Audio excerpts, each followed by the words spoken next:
Wouldn't that be the real news? Yes. It's like the real news, but not at all. Exactly. Right? Like real news is not at all. Right. Oxford back to school. Yay. Today. Yay. Is that a yay? For parents, it is. For parents, it is. You need to go to school now. I have a plan. You got to look it up. I'm sure you already know if it matters. There's 9 community bus stops. So you just pick the one that's most convenient to you, and then you just congregate there. Okay. Yeah. It sounds a lot easier than it is. Right.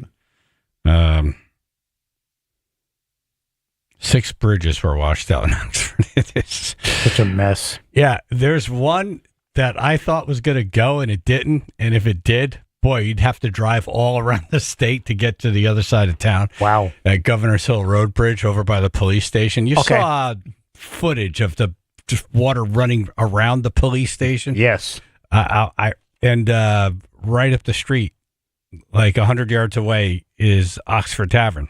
Right. And you saw their parking lot. Yes. And I can't believe that bridge is still standing. Amazing. And, strong enough to, handle the traffic. Withstands, yeah. So good job for, Oxford getting the kids back. It's only been like 8 or 9 days off from the target date. And so they'll tack that on to the end.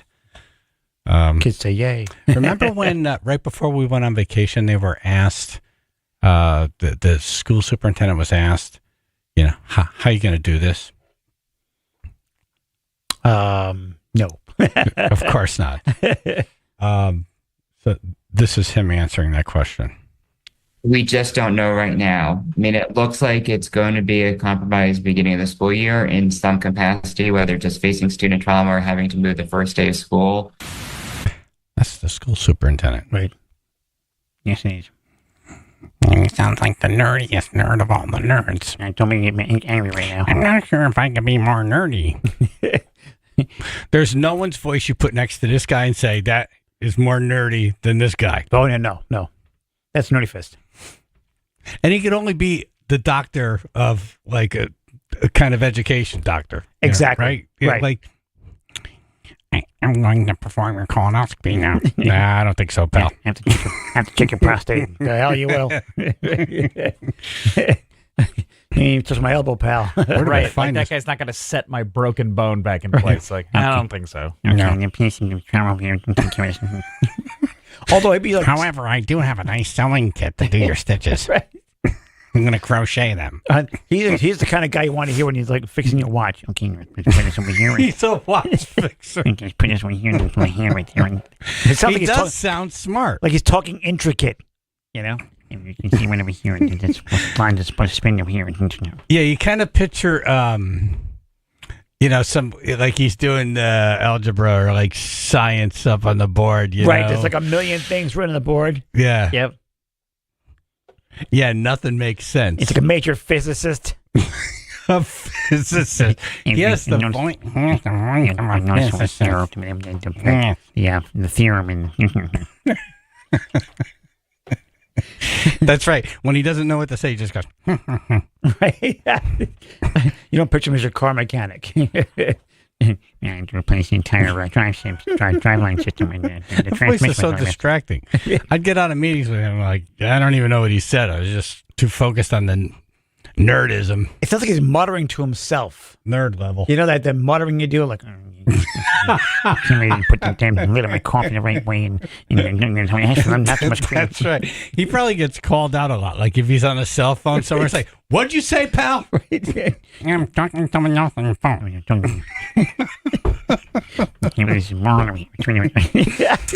I like to hear a conversation between him and Mike Tyson. Oh. Yeah, well, I'm gonna come down here and I'm gonna beat you up. I don't think so. They sound similar, right? But very different body styles. Very hushed tones. Try reading their lips when they talk. Mystical nightmare. We just don't know right now. I mean, it looks like it's going to be a compromise beginning of the school year in some capacity, whether just facing student trauma or having. He sounds like he had his nose broken. Yes. It's like right after someone breaks. Okay, I'm going to go to the teacher. I'm going to tell you. Or he had a nose piercing, someone punched him in the face, and that stapled to the back of his head. No, that's not the voice of anyone who's ever going to have a nose piercing. You know, it happened there. Give you a septum now because of it. It does sound like when you leave the dentist, you get all the cotton still in there, too. Yeah. Try to sing, sir. Pull now. We can X right now. By the way, the original story was Oxford's going back to school today. Right. Right. And we're being idiots. Happy Thursday. Right. We're those students. I want to find a Zoom or some like section of him just talking for a long period of time. I want to hear him in some angry. capacity, whether just facing student trauma or having to move the first day of school. There's just no way like he ever threatens a neighbor. No. You know. No. You better keep that dog off my yard or I'm going to come over there. I'm going to punch you right in the nose. I think his will be more severe. Like, I built an atom bomb and it's facing towards your house. That's how the threat would go. If I click this pen right now, boom. Your entire neighborhood. That would be the threat. Your entire neighborhood's obliterated. Right. It's not physical. I'm going to come over there and I'm going to punch you in the face. It's like big terms. Which one? 21 annihilation over here. The whole place is obliterated. If I just click this pen right here, boom. You won't be obliterated off of this earth. I will blow this entire planet out of its orbit. There will be no sign of any structure on your property whatsoever. There'll be one big smoking hole.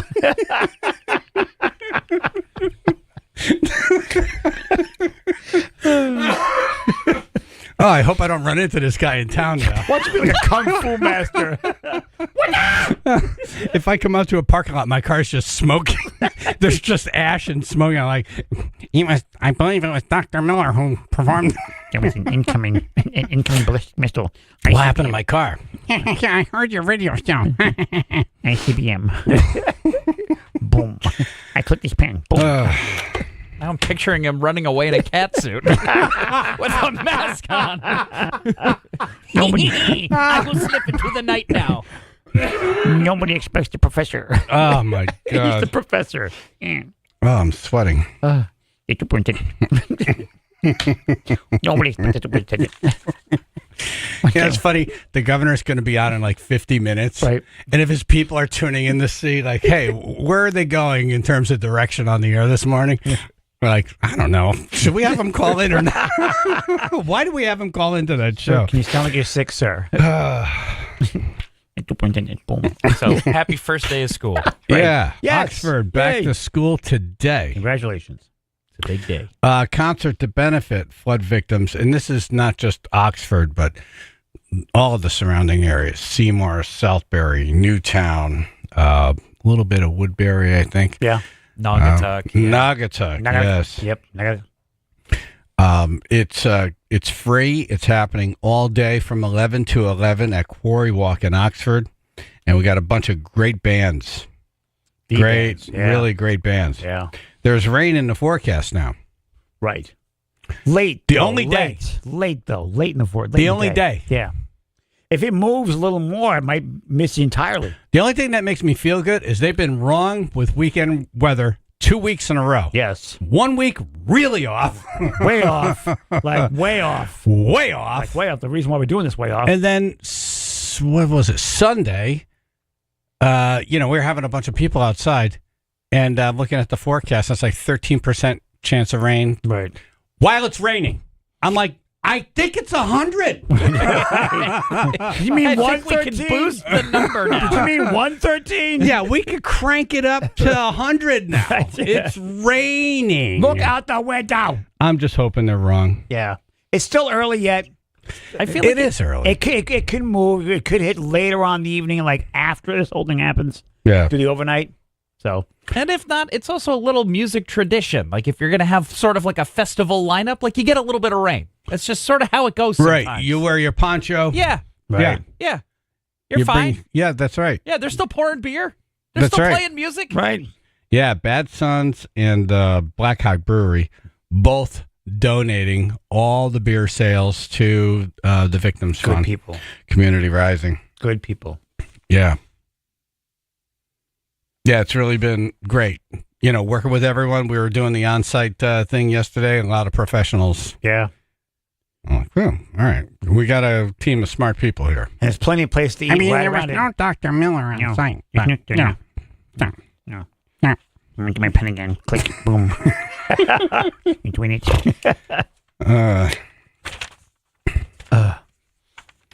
And then I guess some old match company was unearthed by the flood. That's pretty wild, huh? Yeah. And, you know, so what do we do as people? We just go there and start stealing stuff from Yes. That's what we do. All is mine now. Yeah. It's the old match company that burnt down in 1923. I wonder how to burn down. It's over it. That is, that's a good point, actually. You know, one guy. They have a theory as to how it burned down. One guy lit a match. No smoking. It's not like no one saw that one coming. Right. I told you no sparks. Well, the safety guy that came to talk to him was like, listen, you should listen to me. Not play with these matches. You're okay. If you like one match, boom. I just picture one guy outside with a cigarette. Right. Doesn't blow the match up. Smells sulfur. Yeah, so anyway, this thing burnt down in 1923. And then this is Southford Park. There's this really nice little replica bridge from this Burr Arch design of 1804. A lot of people go there to take their engagement photos. Very pretty Some bridge, people yeah. get married there. Some people take their wedding photos there. That bridge got pushed off of its foundation. It's still standing, but not in good shape right now. Other water damage created the unearthing of this match company foundation, and people are going there now and taking it. And the people who watch this historic stuff are saying, don't do it. It's illegal. Way back. Yeah, please don't take that brick. Put it on back, baby. If you take that brick, I'll be forced to blow up your house. Boom. Pete in East Yeah, Hampton. put the boom in there. Boom. Pete. Hey, Pete. Hello. Hey. How are you? All right, so all I could think of when you were picking on the poor gentleman from Oxford was Marvin the Martian from the Bugs Bunny. He has more of a voice like this, though. I claim this planet in the name of Mars. But when you did the pen with the boom, I'm like, oh, crap. I Yeah, put that's my right. coffee back into my cup. Where's the boom? The Where's space the I've never- boom? The space modulator. That creature's taking the space modulator. Oh, delays, delays.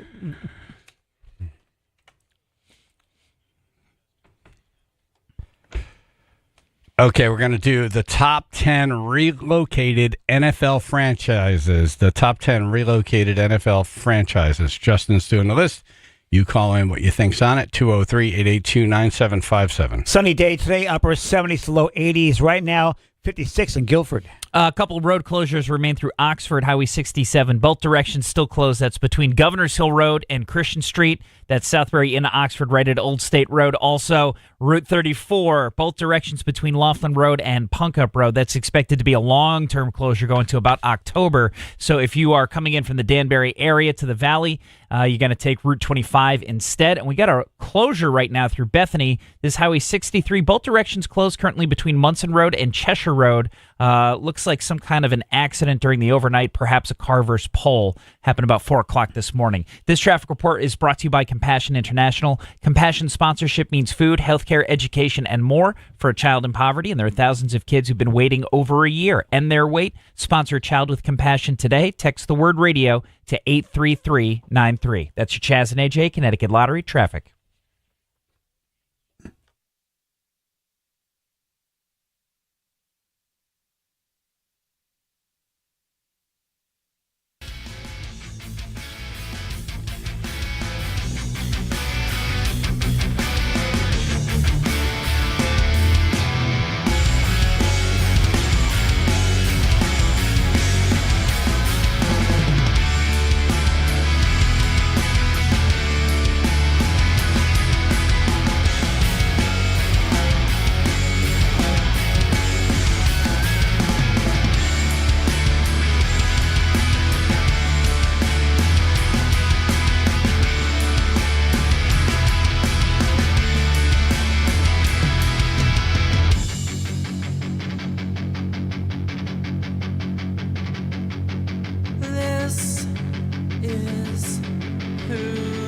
who I am.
Let's go with Mike in Derby. What do you think?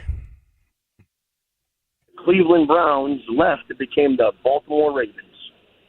Baltimore Ravens, Cleveland Browns, number 2B on the list. 2A and 2B, they are 2B. Sweet revenge for the Port of Baltimore. Indianapolis stole our team. Nuts to that. We're going to steal one right back. 1995, Baltimore was passed over in the NFL expansion, which gave teams to Carolina and Jacksonville, due in part to the proximity of the Washington team right next door. Art Modell, owner of Cleveland, failed to get a new stadium deal in Cleveland of his own, so he said, screw it, I'm going to move the Browns. Severe legal action prohibited the team from keeping the Browns' name, so the Ravens were hatched. And among Modell's smartest moves, upon relocation, It seems boring to a nerd like Dr. Miller. When you say nuts, what kind of nuts are you talking about? Seems like a lot of information here. Good heavens. This makes a lot of Anyway, Modell fired his coach, Coach Belichick. No one had ever heard of that guy before. Who? Dr. Miller says, I have no idea what he just said. You know, the football is this thing with your people? we're doing top 10 relocated NFL franchises. Justin's doing the list. Sean in Westbrook. What do you think? You know, this actually is an interesting top 10. Because there are about 10 relocated franchises. I'll say, how about Kansas City Chiefs? Yeah, the Chiefs pop in at number 8. They started off as the Dallas Texans. In 1960, Lamar Hunt, the Chiefs owner, attempted to lure another franchise to Dallas for the NFL, but the NFL refused, so he decided to co-found the AFL with some other guys and started his own team, the Dallas Texans. For 3 years, they shared the Cotton Bowl with the team that the NFL did give Dallas, the Cowboys, before he said, screw this town ain't big enough for the two of us, and Lamar Hunt picked up and moved to Kansas City. Wow, nice. Thank you, Sean. What's the game tonight? Tonight is Kansas City and Baltimore. Gotcha. Awesome. Right. Big Mike. Good morning. Hey. Morning. How about Los Angeles / Oakland / Vegas Raiders? Actually, number one. It's the Oakland / Los Angeles / Oakland / Las Vegas Raiders. Number one. Al Davis and his son Mark have had, shall we say, their issues with the NFL. They've had stadium issues. They've had antitrust issues. They first moved to L.A. to the delight of NWA and gangster rappers everywhere, but then moved back to L.A., then moved to Las Vegas. Pretty soon they're just going to screw the cities all together and just become the first corporate-sponsored team. They're going to be the iPatch.com Raiders, and they'll just play games in Reno, Salt Lake, Boise, Fresno, wherever they feel like. Yeah, isn't Brady buying them or sharing them? He's in talks to purchase an ownership stake. Yeah, They'd be called the Bradys. Exactly. Well, he's originally from the Oakland area himself. He's a Northern California boy. Well, I could tell. Yeah, got that street cred going on. Yeah. Errol in Milford. Hey, guys. Hey. How about the Baltimore Colts going up to Indianapolis? Yep, that is number 2A. So they split number 2 with the Browns to Ravens, but it's the Baltimore / Indianapolis Colts facing an impending ruling of eminent domain from the city of Baltimore. Bob Irsay, who is the owner, got mad about his stadium situation, and the city of Indianapolis had just refinished the Hoosier Dome in a blue and white scheme, even though the Hoosiers are red and white, so that was weird. Oops. What year was that? 1984. Packed up in the middle of the night, literally the middle of the night, packed up the moving trucks and fled the city. Hello? Is that right? That was crazy. I remember that like it was yesterday. They left the toothbrush. That's it. There's still fans that haven't gotten over it. They're still mad about it. They're still sitting there going, "Flip it back." Baltimore's a forgiving town. Yeah. That's a dangerous place. Seriously. Johnny Unitas. Right. Well. All right. Thank you. Beef Man. Hey, how about the Rams? Cleveland to L.A. to St. Louis, back to L.A. You got it. Number 4 there, Beef Man. Cleveland, Los Angeles, St. Louis, Los Angeles Rams. Founded in Cleveland in 1936. They spent 10 years there before leaving for L.A. in 1946, becoming the first NFL franchise on the West Coast. And again, the stadium issues reared their ugly head, and the owner at that time, Georgia Frontier, decided to accept an offer from another jilted NFL city who had a team leave in St. Louis. So when the Rams got to Missouri, Kurt Warner and the Greatest Show on Turf won the franchise's first Super Bowl and were also the victims to the Patriots' first Super Bowl win. And then after Georgia Frontier passed away, the new owner took advantage of a stadium lease loophole and said, screw this, we're going back to California because they're going to build us a shiny new stadium. Hey, Jay, there'll be a quiz on this. Stadium. Yes. Thank God. All right, Beef Man, thank you. All right, top 10 relocated NFL franchises. Dave in Bridgeport.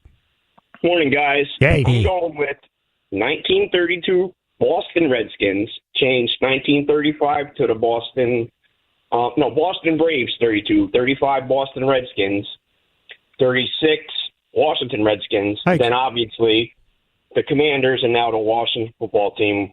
I still call them the Redskins. I didn't have them in the top 10, strangely enough, but Boston to Washington, yeah, that's definitely a good move, I suppose. What a trip it's been. Yeah, no kidding. Yeah. It's a lot of change of address cards. Yeah. It's DC boxes. that changed the Redskins. Yeah, okay. Too technical. Okay. Top 10 relocated NFL franchises, 203-882-9757. Chaz and AJ in the morning, 99.1 PLR.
Chaz and AJ in the morning, 99.1 PR. Don't forget, we're doing this big concert Saturday at Quarry Walk in Oxford. Huge. It's from 11 a.m. to 11 p.m. It's all free, and it's a fundraiser for Community Rising, which benefits all the flood victims, people who lost everything, no flood insurance. Yep. How do you raise money when it's a free concert? Well, Bad Sons will be there. Black Hawk Brewing will be there. And we're hoping, to pass a bucket around, do some raffles and stuff. And Exactly. yeah, Put some money in the bucket. come by and support, please. Yes. Information on the Chaz and AJ Facebook page. Right now, we're doing top 10 relocated NFL franchises. What do we get so far? So far, we've got the Dallas Texans to Kansas City Chiefs at number 8. We've got the Cleveland, L.A., St. Louis, L.A. Rams at number 4. The Cleveland Browns to Baltimore Ravens at 2B. The Baltimore Colts to Indianapolis Colts at 2A. And the Oakland, L.A., Oakland, Las Vegas Raiders at number 1. Wow. I'm getting dizzy. It is a lot. All this moving. Right. So many words. Who do we all root for? I'm a Cowboys fan. Right. Vikings, so I won't be on this list at all. Or any list. Phil's Giants. Yeah. Justin? Unfortunately, maybe the worst team over the last decade. I got you topped here, Phil. I am a diehard, dyed-in-the-wool orange and blue Denver Broncos fan. Ooh. We all tilt our heads back and laugh.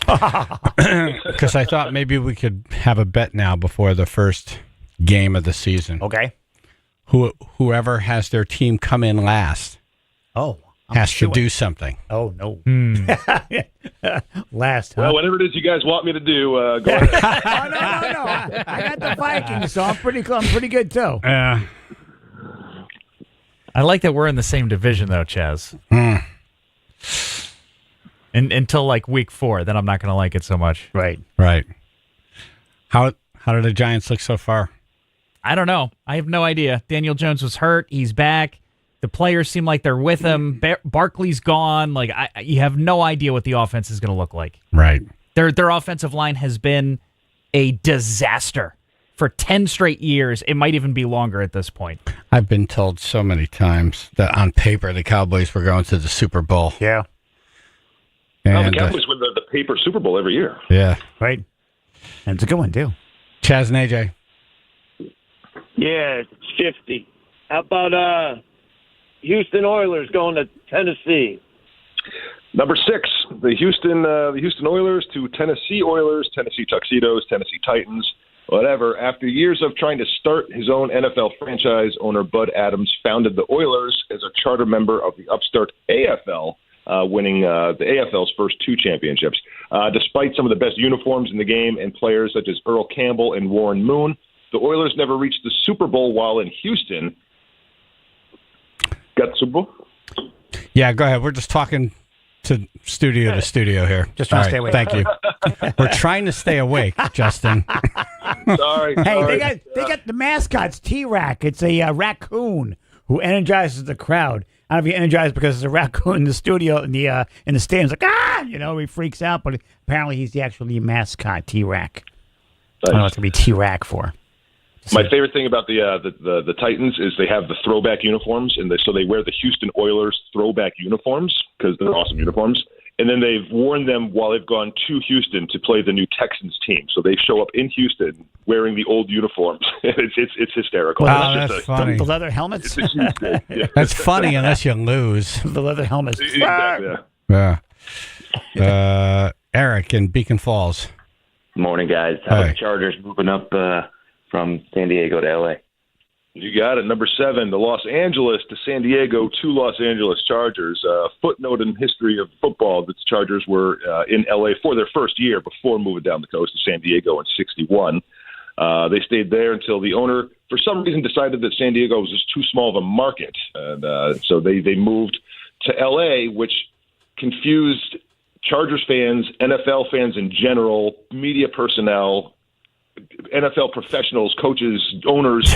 No one wanted the Chargers to move out of San Diego and up to L.A. It made everyone scratch their heads. And every year they still talk about, is there a way the NFL could just retake the team and put them back in San Diego? So it's still a topic. There's still the mascot, Boltman. That's their mascot, Boltman. What is it? Bolt? Boltman, yes, Boltman. Boltman, because it's lightning bolt. Do they have like Nut Girl? Boltman and Nut Girl. Nut Girl. Boltman looks like the old Mac Tonight thing from McDonald's. He looks very similar to that. I can't get that image out of my head whenever I see that stupid thing. I always thought he was designed by like the same guy that did the California Raisins. Well, Like it's like the same animation style. Yep. All right, let's wrap it up. All right. Let's see. Number 10, the Portland Spartans became the Detroit Lions. Number 9, the Decatur Staleys, back in Dickety Old 36, became the Chicago Bears. Number 8, the Dallas Texans, the Kansas City Chiefs. Number 7, the San Diego LA Chargers. Number 6, the Houston Oilers, Tennessee Titans. Number 5, the Chicago, St. Louis, and Phoenix Cardinals. Number 4, Cleveland, LA, St. Louis, Los Angeles Rams. 2B, the Cleveland Browns, the Baltimore Ravens. 2A, the Baltimore to Indianapolis Colts. And number 1, the Oakland, LA, Oakland, Las Vegas Raiders. All right, Justin. Thank you.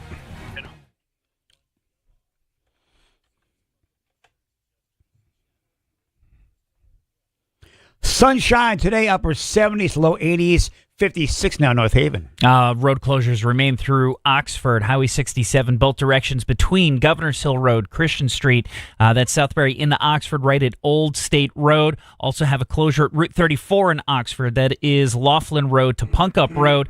That closure is expected to be until about October. So if you're coming in from the Danbury area to the Valley, Route 25 is your answer, and we're still closed here in Bethany, Highway 63. That's both directions between Munson Road and Cheshire Road. Confirmed car versus pole accident happened right around 4 o'clock this morning and still closed as of now. This traffic report brought to you by Compassion International. Compassion sponsorship means food, healthcare, education, and more for a child in poverty, and there are thousands of kids who've been waiting over a year. And their wait, sponsor a child with compassion today. Text the word radio to 83393. That's your Chaz and AJ Connecticut Lottery traffic.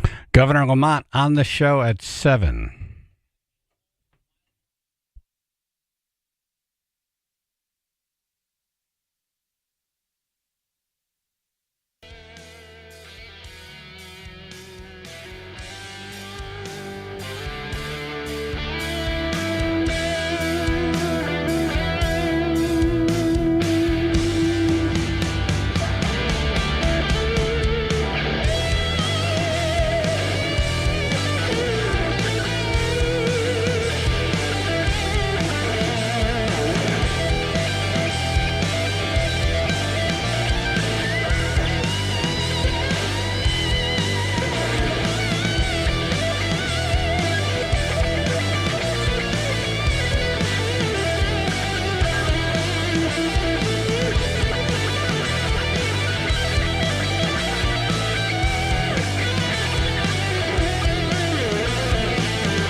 Chaz and AJ in the morning, 99.1 PLR. You know, we've become concert promoters. Yes. So we're putting a music festival together. Yep. At 7 o'clock, we're going to talk to Governor Lamont. Maybe we could recruit him and his piano playing skills. Or dance. Right. You could dance. He did do that dance out at Woodstock. Exactly. He came with the tie-dye shirt. We do the dance. He could do the dance. Yes. And some piano work. We could talk to Jimmy Komplick today at 8:20. He put together Watkins Glen. Yeah, give us some pointers. He can give us some pointers. All right, so we got Channel 3 to make a little announcement for us. They've been doing it all night and all morning. Well, if you're looking to take part in a good cause here and a good time, we know so many of you want to help those flood victims. So there's a day-long music festival. It's happening on Saturday from 11 to 11 at Quarry Park. No one's getting that right, by the way. No. It's Quarry Walk. Walk, not park. Oxford. The festival features live music from local bands, and all of the money raised there will support those impacted by the flooding in the Naugatuck Valley. Well, very nice. Thank you, Channel 3. Thank you. Yeah. I need T-shirts. Do you know anyone who can make T-shirts? That many so quick? I need about 80. Oh, like staff? For volunteers. Gotcha, yeah. Yeah. You know, I did know one man, but that man passed away. I didn't know. Gus. I knew one T-shirt maker. Gus would have done it for us. Oh, yeah, no doubt. Yeah. Hey, he used to make the PLR shirts back in the day. Exactly. Like Gus way back in the 80s. Over it. Yep. Gus over at Village Pub. Yeah. Long Island. Yep. I did know one man. I knew one man. Only one man could do this. What was he? Was he All-Star Gus. T-shirts? I'm going way back now. I don't recall the name. I just remember seeing him. How long does it take to make a T-shirt? Making T-shirts. They make them in the mall pretty fast. Yeah. Yeah, but you got to come in like with the design. If you give them the design, they can make them pretty quick. Yeah, and it's easier if it's just one side. Yeah. So I thought Chaz and AJ logo, and then you just put volunteer or Oxford volunteer on the front. Right. A cool shirt, actually. Yeah, and then there you go. Was that hard to... All right, need some match markers. I have a feeling when Jimmy put together Watkins Glen, the conversations were a little more advanced. A little more elaborate. Right. And we need T-shirts. Only one man. It wasn't called Watkins Bob. No. Right? You know, in the promo, it was Watkins Glen. It wasn't Quarry Run, Quarry Park. Right. What's this Watson part? Yeah. So I need like 70 T-shirts. It's not something that fell under my umbrella, but somebody asked me yesterday, do you know anybody? Right. And I'm like, well, I can ask. There are so many people who do these type of things. They have the volunteers. Maybe someone knows a speedy person. Well, the thing is right 70's after... not that bad. Right after the flood, a lot of people said, how can I help? I don't have $10,000. Yeah. I don't have $100, but I do X. Right. Can I donate that? So if there's a T-shirt maker out there and this is what they could do to donate, then great. Thank you. Alex from Iraq. Hey, what's going on, Alex? Chaz? How you been? Hey, good, thanks. So I do know a T-shirt company up in South Windsor. Don't know if they would donate or not, but they are very good customer service-wise, and they do a lot for volunteer work and stuff like that. So, Okay. I mean, it's 70 that many, and like you got a couple of days. No, it's overnight. Right. I could get the logo out to the person yeah, I mean, today. if it's a basic design, a lot of the companies can make a screen and get them out pretty quick. So. Yeah, the hard part's already done. The logo. Yeah. We just add volunteer, Oxford volunteer. That's it. And we're good. Block letter spelled correctly. Good. Right. Yes, spelled correctly is good. Yeah. What's volunteer? I'll send AJ the info. Very good. Thank you. You right, want guys. this to go off the rails, right? That's why you send me. Let's throw you another curveball. I'll send AJ the info. And let's see if you get it correctly Thank you. and on time. Such faith. Thank you, Alex. Appreciate you. Thanks, man. Not a problem, guys. All right. I did know one man. I knew one man. There was one man. There was one man. One man. One T-shirt. One guy. Where is In a world of T-shirts. One man. one man? One man stood out. So the Kathy Thompson band made us a little jingle. Community Rising is Saturday. Come see the bands rock with Chaz and AJ. That's nice and short. Nice. That's about as short as it gets. Yep. Easy to memorize. Community Rising is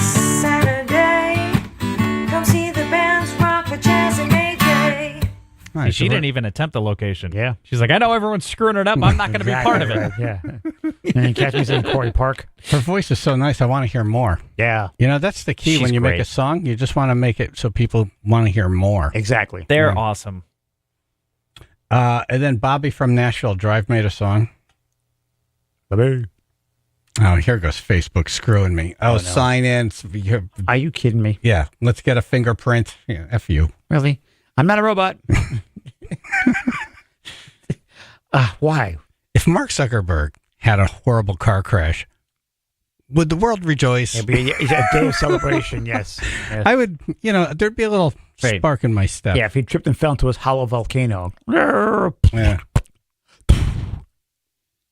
He's gone. Ding dong, the witch is dead. You know, this Community Rising Fund has raised over $500,000. Really? Yeah. Nice. Yeah. Very nice. Thank you. Yeah, that's a drop in a bucket. That won't even cover one business. No, we need more, but that's a good start. But it's nice that there's a community coming together and their team is writing out checks for people. Yep. Yeah, it's a great thing for someone who had her driveway washed out or a water heater's out or the furnace got covered in water. It impacted somehow, yeah. Yeah. Harold. Hey, I don't want him to die in a car crash. I want to beat him with a baseball bat. All right, this is taking an ugly turn. Right. You don't want an accident. You want to be part of the process. Right, I want to make sure it wasn't an I want accident. it long and drawn out. All right. I was just trying to get to some audio. Sounds like a Facebook jillian, mate. Facebook was making it difficult for me. Yes. Like they do with everything. Yes, they do. And then, David Foster and the All-Stars are playing. Yep. What would you do if I sang out of tune? This is an appropriate song for them to play, so I requested this one. We get by with a little help from our friends. Absolutely. Lend me your ear and I'll sing you. And some of the people on stage with him when this was recorded are former members of Joe Cocker's band. Nice. Don't you know, sing it now.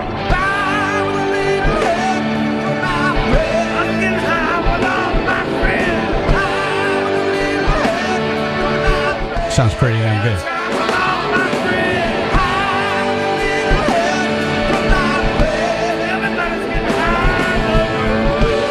He really gets into his Joe Cocker movements on stage, too. He's out Joe Cockering Joe Cocker. I love it. It's great. You've out-cockered him. You've out-cockered Joe Cocker. He's out-cockered him. And I like the backup is, it seemed to me anyway, to be mostly men, but then they're trying to give the female sound to the voice. Oh, and yeah. they're making it work. Oh, They're yeah. hitting some high notes Oh, there. yeah. Yep. Don't ask how. And then do we have the Vince promo? I know it's not done, but Yeah. do you have the raw audio? So here's the new promo we made for the show on Saturday. Oh, yeah, it's the man of the hour, the man with the power, too sweet to be sour, and I'm telling you to get down to Quarry Rock between 11 a.m. and 11 p.m. on Saturday. No one could get this Quarry Walk thing right. Quarry Park, Quarry Rock. Right. Ruth pointed out that Quarry Rocks would be a great name for the show. Yeah. Yeah, we're already beyond that, though. Yeah, right. I was trying to get it right in the first place. That's right. Yeah. This is what happens when two knuckleheads try to put together a concert. Yep. All Oh, right, maybe good. this is what happened. Maybe AJ typed Quarry Rock into his GPS. That's why he couldn't find you. Where? To get down to Quarry Rock between 11 a.m. and 11 p.m. on Saturday for the Community Rising Day-Long Music Fest, brother. It's a flood relief fundraiser for the devastating storms and flooding 2 weeks ago. We're going to have some great bands down at Quarry Rock, including Jerry the King Lawler's favorite Nashville Drive, Pop Rocks, 100 Proof, which is what me and the Hulkster used to drink, the Rum Runners, that's also what me and the Hulkster used to drink, David Foster and the Mohegan Sun, All-Star Band, Luke James Band, Outlaw Country. I used to turn them on the radio when riding down the road with Handsome Harley Race, the Kathy Thompson Band, Morgan Skelly and the Old Crows, Austin Burr, Jordan Marie, and the Bad Sons and Black Hog Breweries, so you can get your drink on. What? I said get your drink on. What? Have a beer. What? Have 2 beers. What? Have 3 beers. What? Have a tequila. What? Do some good for the community. What? Plus, Your favorite morning show, Chaz and AJ, the heavyweight champions of radio, are going to be at Quarry Rock. All proceeds are going to help those affected by the storms. We'll see you Saturday, 11 to 11 at the Quarry Rock, brother. The promos are getting better, so we're getting better at this. Yes. Yeah. Hope to see you Saturday. Yay.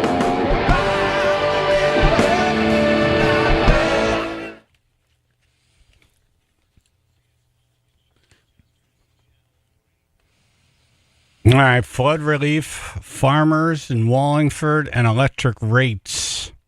Governor Lamont's up next. God bless you, Phil. Thank you. Sorry. Sunshine today, upper 70s to low 80s, and bless you. 51 now in Bethany. Yeah, poor timing. Sorry about that, Yep. guys. In Oxford, we do have some closures. Highway 67 remains closed in both directions between Governors Hill Road and Christian Street. That is Southbury into Oxford, right at Old State Road. Also, Oxford Route 34, that portion of 34 remains closed. Laughlin Road and Punk Up Road. Most of the other parts of 34 at least have some temporary access, but if you're coming from Danbury into the valley, you're going to be closed there, so take 25 instead. And we are closed in Bethany. Had an early accident about 4 o'clock this morning. Highway 63 between Munson Road and Cheshire Road. Looks like car versus pole accident still has the road blocked there. This traffic report is brought to you by Delta Airlines. Delta Airlines is hosting a flight attendant hiring information session in Orange, September 12th and 13th. Hear directly from Delta's hiring team how to prepare for the flight attendant application. To learn more, visit delta.com/flywithus. That's delta.com/flywithus. That's your Chaz and AJ Connecticut Lottery traffic.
All right, the governor's going to come on in a minute, but first, a search for 2 missing boaters in Old Saybrook following a deadly Labor Day boat crash enters day 4. Ugh.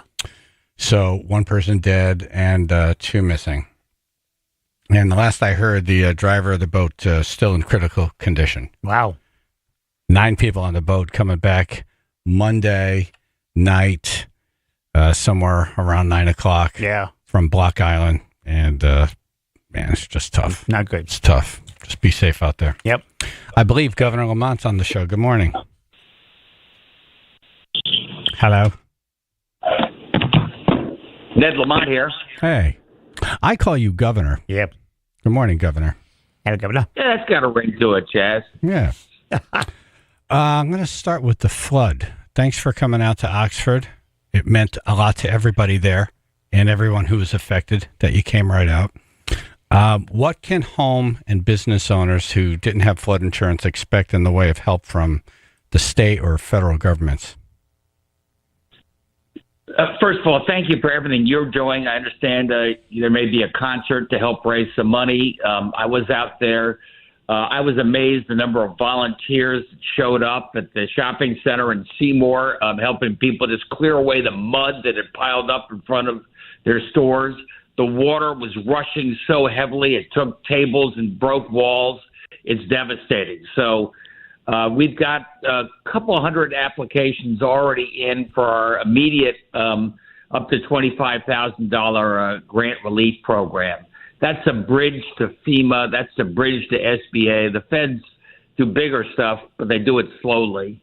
And as you probably know, SBA and FEMA, the federal emergency guys, they were all out there, visited all the towns and businesses earlier this week, and we ought to get a response from them, I think, in about 10 days, and I think it'll be positive. The FEMA money, how much of that would go to people who lost their homes or contents? That's tricky. We got to check that. I mean, most of the FEMA goes to infrastructure. That'll go to towns that had a bridge wash away, a road wash away. SBA is also looking at what they can do to support the small businesses. For the homes, we hope that FEMA will cover those homes as well. Well, we're pushing that right now. If it does cover the homes, is there a percentage? Is there a math equation on that? I don't know that. Yeah. I can't tell you. I'm a little ripped, though. I talked to our insurance companies. I said, why do none of these poor people have any flood insurance? Right. And they go, well, technically it's not in the floodplain. I said, fine, then it ought to be inexpensive flood insurance because it's not in the floodplain, but don't leave these people naked to Mother Nature. Right. Yeah, speaking of that, you could pick up the phone and call all of these insurance companies. Hartford used to be the insurance capital of the world. Right. A lot of these companies are still here. They've been operating here for hundreds of years and making a ton of money off of people in Connecticut. This is a hometown catastrophe for them. Wouldn't it be good for them to create some kind of a fund for Connecticut, and like every insurance company puts $5 million in? I mean, for them, that's like change in under the cushion of the couch. The weekend, yeah. I think that's a really good idea. We've got our insurance commissioner, Andy Mays. The first thing he did, that very first day with the flooding was contact the insurance guys and say, I want our homeowners in that region front of the line for any coverage. I don't want them to have to wait through the normal processes. Everybody nodded up and down and said yes. Then I found out most of them don't have flood insurance. Right. So, I have a feeling what's going to happen now. None of these people had to pay flood insurance to get wiped out. They don't get any money. And then now they're going to have to pay flood insurance because this is now going to become a floodplain, Yeah, correct? mandatory, yeah. Is that probably how it's going to work? What do you think? I'm afraid that's true. This is a new we've got out there right now. And this was extraordinary. I mean, usually the Weather Channel whips everybody into a frenzy, and a light dusting of snow turns into, a blizzard. This was sort of the opposite. Weather Service told us you can expect some rains, then you can expect some heavy rains. We sent that out on text, or they sent that out on text. Then the next text they got was, watch out for flooding, and you were standing in 1.5 feet of water in your own living room. It was happened that fast, these rain bombs. They're precision-guided bombs. It's insane. Yeah. And, so many people not covered, losing everything. And then now they're still on the hook for the mortgage. Yeah. A lot of these houses are completely wiped out. They can't live in them. Some have to be torn down. One we saw footage of, thanks to my neighbor giving it to me, of a house collapsing. That property, you can't even build a house on now. Yeah, it's done. It's useless. And the last I heard, the mortgage company not letting her off the hook. Is there something you, the governor, can do for these people who lost their homes and are now being asked to continue to pay the mortgage? Let me talk to banking about that. Give people a little relief. At least, maybe I can't ask them to pay for everything, but at least give them a little time. Give us some time for the FEMA. Give us some time for the SBA. Give us some time for these grants to come in.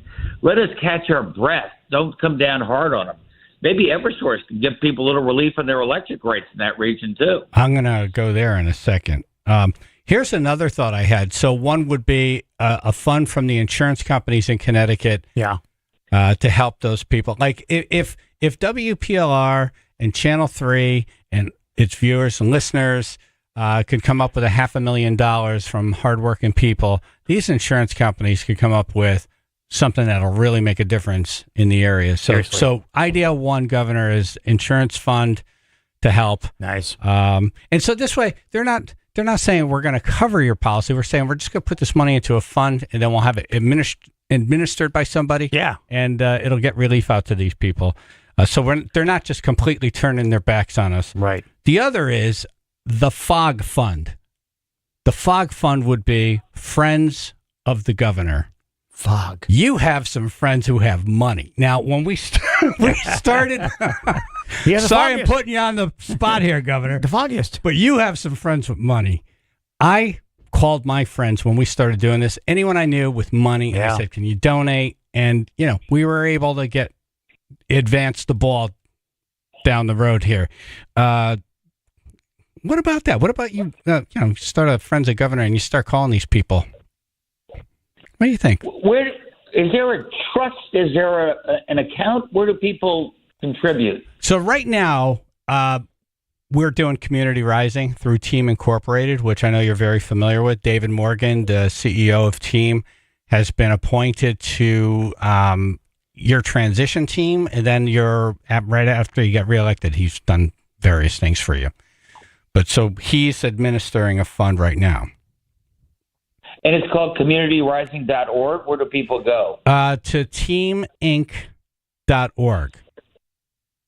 Team Inc. Yep. All right, you gave me a lot to think about. Good thoughts. I think Mrs. Lamont could write out a pretty. Why don't you just give her a call directly? I think it'd be better coming from you, sir. But it would sound nice. It would sound nicer. This like Randy. I don't know, Governor, if you saw the footage of that house collapsing. That's it. I have not seen that. No. Okay, I'll send it over to you. It was. I can't get the Waterbury rail line going. The water rushed through, just undercut rail tracks. It's going to be months before I can get that going. I mean, this is like Noah's Ark stuff. It was that severe. Yeah. And it is going to take a fair amount. There were 25 roads taken down. A guy named Garrett Euclid, our head of DOT, we got over 20 of them already up and operating, but the other 5 were really severe. So we're trying to do everything we can in the immediate term before the feds can come in. That's where the big money is. The people in the Valley are so giving. They come out to the toy drive. They're very giving people, and now they need help. And it would be great if these insurance companies and maybe some rich people in Connecticut stepped up and helped these people. Let me look at that. Teaminc.org. Yeah, teaminc.org. Yeah.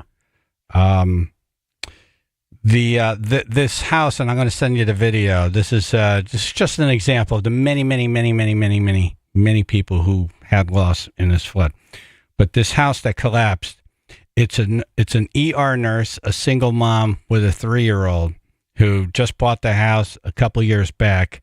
It collapsed and the lot washed away. So she can't even rebuild on the property. And the last I checked, the bank's not letting her off the hook. I mean, that sounds like a call from the governor's office to the bank to just, the property isn't buildable at this point. Yeah, it's shot.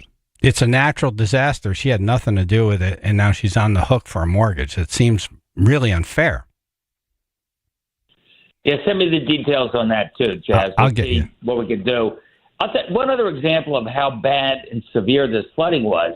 I've gone to a couple of these things, and you see logs and other stuff that were rushed down, and they sometimes cause some damage. You know, you go to this little river in Seymour, and it was pieces of concrete and a car were washed down, and when they hit the strut of a bridge, bang, bad stuff happens. Yeah, it's really remarkable. I'm still seeing stuff now that's awe-inspiring. Seriously, yeah. I can't believe the pressure was so strong. I mean, one quick example is, I don't know if you heard about the sonogram that made it from Oxford to Westport. No. Yeah. Okay. So that woman that I was just telling you about, Randy, her house collapsed. All the contents fell into the floodwaters, and they found her. Someone found her sonogram of her now 3-year-old boy on a beach in Westport. Oh my God! Yeah. It's carried. It's bananas. Yep. I think whatever you can do to help organize the insurance companies and maybe some of your rich friends would be a great help to these people. I mean, it's bad. It's really bad. I know you talk to a lot of people, and we appreciate you coming out. But, man, if you could have your people work the phones, they could use some help. Seriously. Tell me about your concert. Yeah, so it's happening this Saturday from 11 a.m. to 11 p.m. at Quarry Walk. We know you've been there. Yep. And it's a bunch of local bands. A lot of them, a lot of the musicians are from Oxford or from the area or have played at the bars that have been wiped out. So it's a very personal thing. But we also have the Mohegan Sun All-Stars coming. David Foster will be there. And everything has been donated. And, yeah, we'd love to invite you to come by if you'd like to stop by. Let me see if I could do that. Thank you for getting that organized. I love to do it if I can. Don't shout too many requests at me on the piano. I only could play 5 songs. You know, David Morgan sent me a video of you playing piano at an event. Hold on here. This is the governor on piano.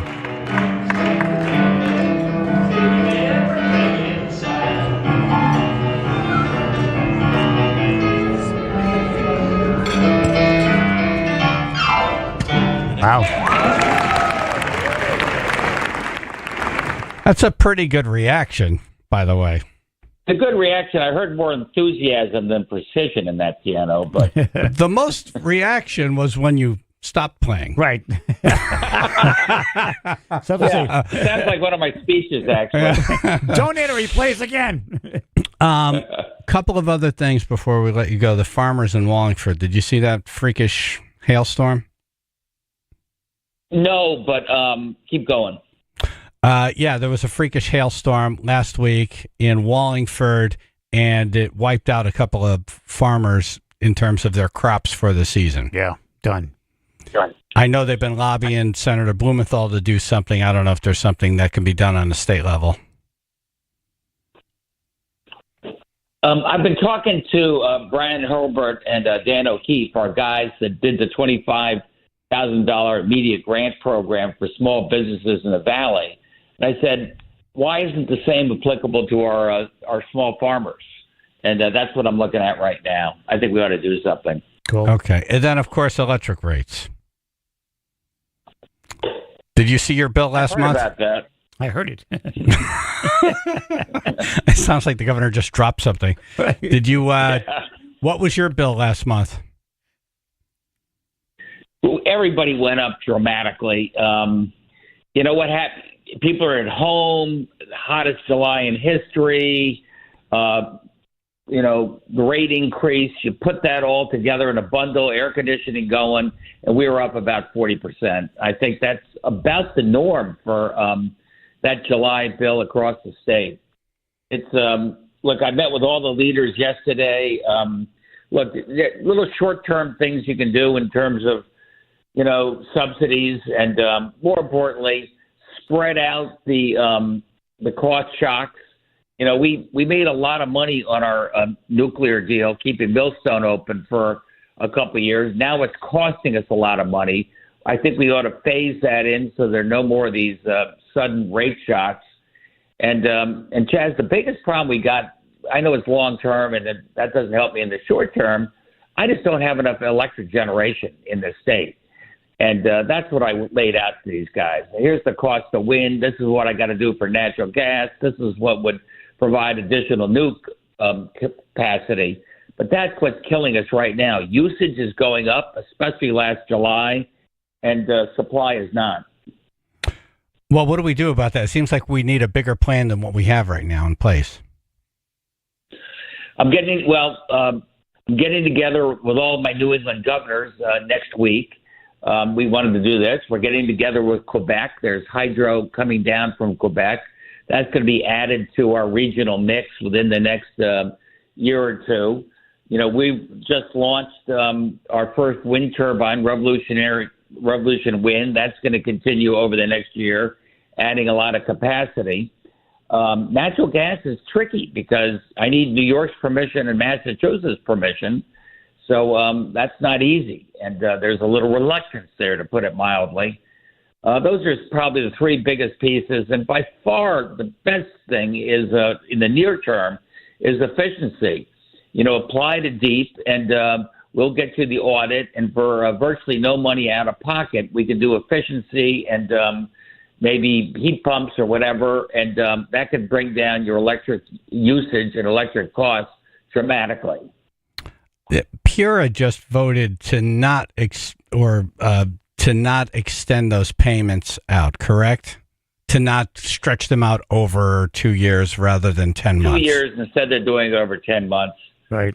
I don't know why you didn't give consumers a break and do it over a couple of years. Can't you fire them? Really? Well, I can't fire them, but I cannot reappoint, I guess. Oh. But I think generally, I think Pura has done a pretty good job, and people blame them. I think, obviously the chairperson there said I think it ought to be over 2 years because of the rate shock. We just can't afford it. She was outvoted by other two members. You can't. So that the person who's in charge of Pura, isn't their term over? Can't you just say we're good? You can leave now. You can leave. Well, that's Marissa Gillette is our chairperson there. Right. I think, she's tough on the utilities, and she gets a lot of grief about that. But I also think that she's really smart and analytical in making sure she fights for the consumers every day. So I think we're going to reappoint her. Okay, so she has your confidence. She does. Okay. Who else? The rest of us. Right. Why don't we put it to a vote? We'll see how that one goes. Right. All right. So it really doesn't sound like anything's going to change with our electric bill in the near future. I think in the next regular session, we're going to decide, do you think that ratepayers ought to be subsidizing charging stations? I think that's, certainly up for grabs. I think the legislature will say, I want all changes to phase in over 3 years, not in 10 months, like the discussion that we just had. And again, I'm going to continue to accelerate what we can do to expand, in particular, nuclear power in this state, because we've got the capacity over there in Millstone. They had shut down one of their plants going back 30 years or so, but it's tricky getting people to invest there. All right. Well, Governor, we appreciate you coming on. Hope to see you Saturday. All right. Hey, thanks, Chaz. Great talking to you, AJ. Right. Sounds good.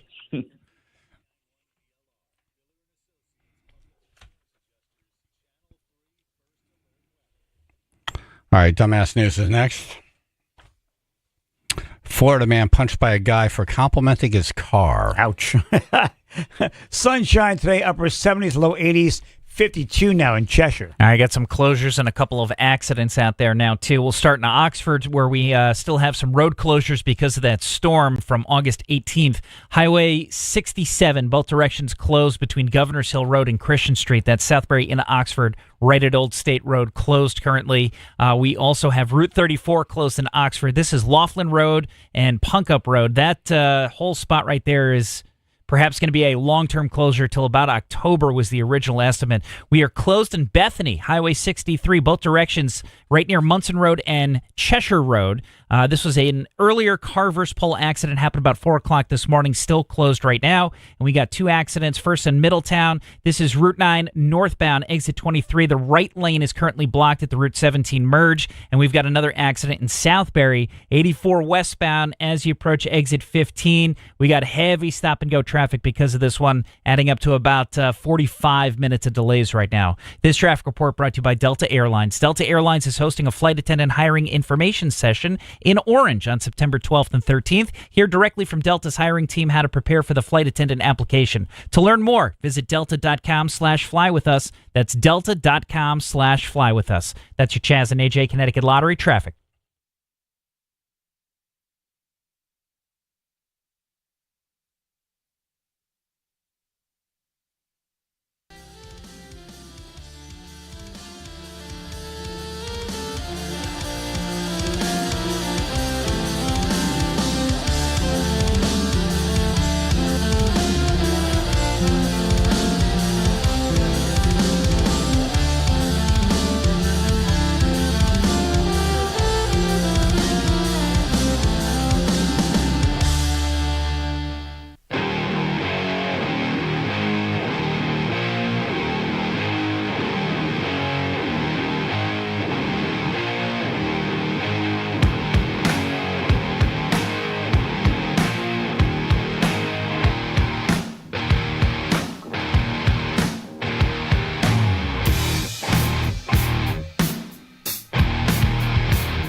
How to get my enthusiasm up. It's a very disappointing 20 minutes of, I appreciate the governor coming on, but there was no good news in that segment. Nothing. There was no cavalry coming. Nope. It's up to us. Yeah, it is really up to us. Yep. You had a lot of good ideas, though. I had good ideas. You had great ideas. He even said, "Yep, oh, that's a good idea." Write that one down. Write that one down. I appreciate him coming on. Yeah. All right. A driver punched in the face after complimenting a man's car. 53-year-old Florida man was driving around in his souped-up Dodge Challenger when another guy told him it was a nice ride. And he responded by punching the guy in the face. Was it not nice enough? Nice enough compliment? I don't understand why, but it is Florida. This is true. And this guy was big. Looked like a juicer. Oh, really? Oh yeah. No, this guy was like just muscle. Like just muscle. It's a muscle car, and this guy looked like muscle. It was just all muscle. Just the There's kind that no fat you anywhere. can't put your arms down. That No neck. right. No neck. Exactly. Right. His head looks like a muscle. It's just head and shoulders. Exactly right. No neck. Yeah. Yep. Just all muscle. Yep. And old tattoos. His butt and everything. cheek is a muscle. Exactly right. Yeah. Both. Yeah. You put a lump of coal in there. Not one. Both of them. Both of them. Put a lump of coal in there, and 2 months of a diamond. Yes. His little pinky toe is a muscle. Exactly. He can also lift like 350. Okay, we got the visual. Yes. What's he wearing for clothes? Oh, yeah. Like gym wear, like Of course. shorts. I mean, obviously, Shorts. Because right? he works out 18 times a day. It's not going to be in a tuxedo. Yes, he's got that, that Muscle shirt? Or muscle is it, shirt. is it a muscle shirt? Yeah, it's like the what do you call It's it? a muscle shirt. Tank top. Yeah. Like the form fitting? But it looks like it looks like how it's supposed to look. It's hard working. Yes, it's like I can't hold this Yeah. back much longer. Yeah, right. Yeah, You're hurting me. he looks like someone stuck an air hose in his butt. They filled him up. No, that's how I look after vacation. This guy is ripped. He's totally ripped. Okay. Big guy. All right, Guy. let's listen to the clip. You want to clap? You big tough guy? I'm trying to tell you, nice car, bro. I like your car. You better pay attention. How about pay attention? What do you think about this? I think something happened before the video started, no? I think what happened was he probably looking at the car, got too close, maybe. Because the Challenger is sitting in front of this guy's car further down the road with the door open. So obviously they must have both went to the side, and then he got out of the vehicle. I'm thinking this guy probably liked this car, got too close, and he's like, "Hey, too close to the car!" Yeah. I was leaving here one day, and I'm at this stop sign that's a T, and I'm at the stem of the T. Okay. And there's a BMW to the right of the T. Now, it's my turn to go. Yes. He starts going. We both stop in the intersection. Right. I'm like, yes, yeah, I have the right of way. So I pull out in front of him. I look in my rearview mirror. It's a BMW convertible. But this guy is so big in this car. Oh, no. Like, he looks like he's he's wearing it. Oh. You know what I mean? It's like, Yeah. it looks like an adult in like a bumper car. Gotcha. Like one of those little Jeep toys you drive around your front yard? Yeah, that's exactly what. Like, I'm looking in my mirror, and this guy's like going into a rage. Right. Oh, no. And I'm looking behind me. I'm like, oh, man, if that light that's coming up is red, I'm driving through it. Oh, yeah, no, yeah. I'm not stopping. Evasive maneuvers. This guy will pick up his car and smash me with it. Why I'm did like, you do that? Yes. Right. I am a Must crush beauty human.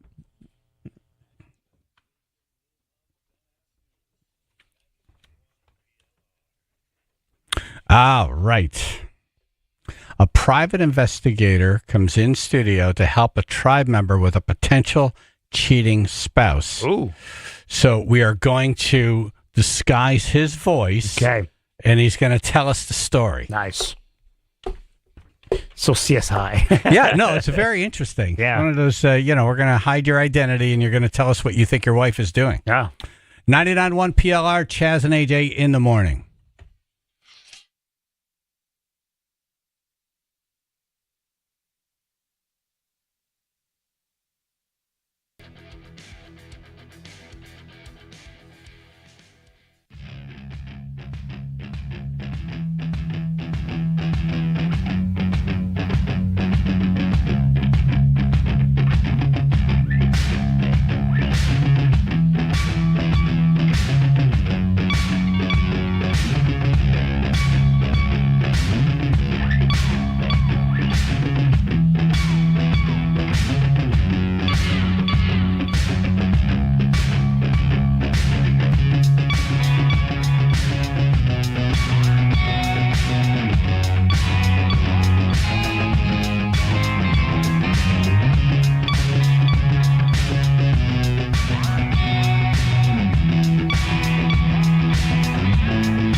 This is very exciting. Yes. We've never done this before. Yep. In Connecticut. We did it once on Long Island. We did. Chaz and AJ in the morning, 99.1 PLR, 95.9 The Fox. We have a private investigator in, the best, Christine Davis, with advancedinvestigationsct.com. Good morning. Good morning. We had a tribe member reach out to us, and he said, hey, I think my wife's cheating on me. I'd like to talk to your private investigator. I said, would you be willing to do it on the air? He said, yes, if you disguise my voice. Ah, okay. So first, before we put him on, I want to make sure this works. Gotcha. So we got Phil in the studio. Hi, Phil. How come I don't hear Phil? Oh, wait a minute. Hello. Phil? All right, so there's my microphone. Okay, that's you. All right. Now, okay. I'm glad we didn't do this on the air.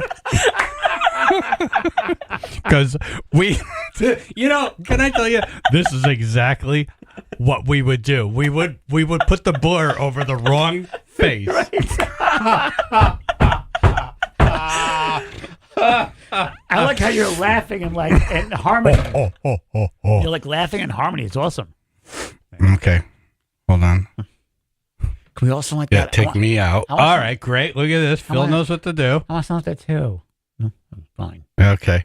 Play. And now we have to get Phil out of the room before he talks again to see if this is going to work on the phone.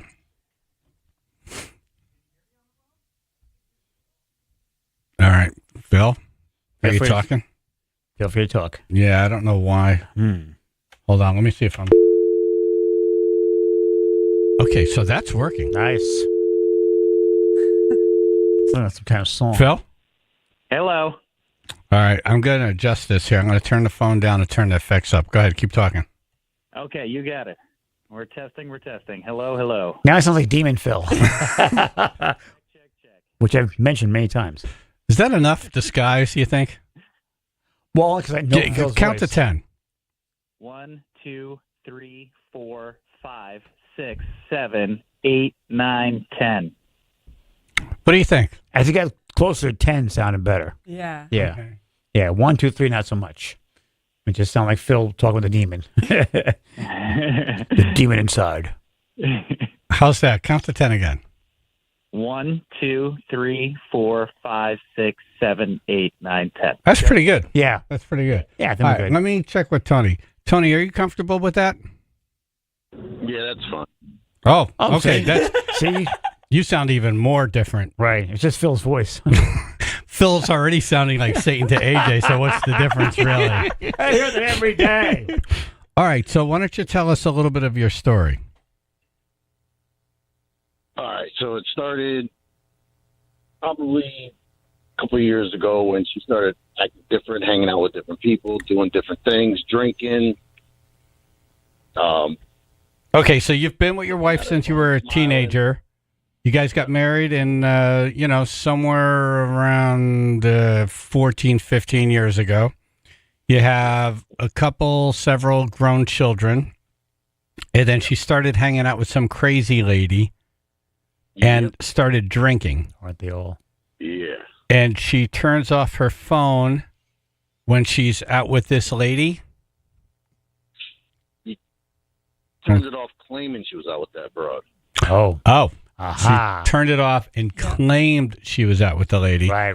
And she was seen with a guy from high school. Where was she seen with the guy from high school? It was like an after hours. Oh. After hours. What did he say? After hours? After hours. After hours. That was thinking like What does that mean? After bar hours? After work hours? Yeah, no, it's like a little, like a what Like- do you call a speakeasy type joint. Speakeasy. Oh. Okay, I was going to say strip clubs. Right. Oh, okay. Like a late night club. Right. An after hours club. Yes. She's real secretive with her phone. Yeah, very. Big red flag. Yeah, that's a big red flag. That's the first thing, right? Yeah. Once you can't be like they put their phone down when you walk in, and the face of the phone is always down. What are some other signs? They're sweating. Yeah, so we're creatures of habits, just, as a society as a whole. So once any like big changes start with their work schedules, with going out, who they're hanging out with, How they dress. changing their appearance. I know people who have gone and had weight loss surgery and then started getting their hair done and stuff like that. And the husband's like, wait a minute, this was what's never going on here? something. Yeah. You never cared about your appearance Is this before. for Why me? now? Or it's the other way. The guy is getting all of a sudden he's slimming down All and looking buff, good and yeah. actually bought a new shirt. And, Exactly. yeah. Right. Yeah. So it's just anything really with changing their habits, their routines. I have a really big project at work all of a sudden. Now I have to work late, or I'm going away on this work trip, but it's a last minute thing. It's well, work trips are usually planned Yeah. in advance. Yeah, it's coming down the line. Yeah. So has your sex life changed? Well, it did at the time, not anymore. What's that? It did at the time, but not now. Okay, at the time it did, but not now. So at that period of time, it changed, so there was less? Yeah, she was complete wall, angry at me. It was crazy. Okay, so you were saying, hey, I think something's going on here. This doesn't feel right. And she's like, you're crazy. Right. Yep. But you're not getting any physical contact. Exactly. So putting the blame on the person. I'm crazy. I'm jealous. I'm trying to run her life, get her under my thumb. Right. Stuff like that. Absolutely. Definitely. And then being a lot more on edge. There's a lot more tension. So the littlest things will set her off, and she becomes very defensive. Yeah. Guilty people feel guilty. Right. And you just, you become very annoying to her just by breathing. Exactly. Yes. Or existing. Yeah. Right. Yep, So absolutely. now you said at the time, so now your sex life is back?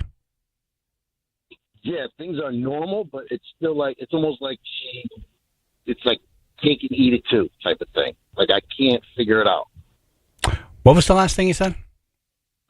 She wants her cake and eat it too type Wants of your cake, eat it too. Okay. There's cake involved. It's kind of weird. Who doesn't want their cake? I love First cake. of all, we all want the cake. Yeah. We all want to eat it. Yes. Yes. I don't want to look at a cake. Depends what kind of cake. Don't bring me a cake and say, you could just look at this. I like pie I better. want my cake and I want to eat it. analogy, but Right. Not to make light of your situation. No, but no, no. So do you still think things are going on, or do you think they've kind of backed off? I believe something's going on. I don't know what. Still going. Oh, I think we all know what.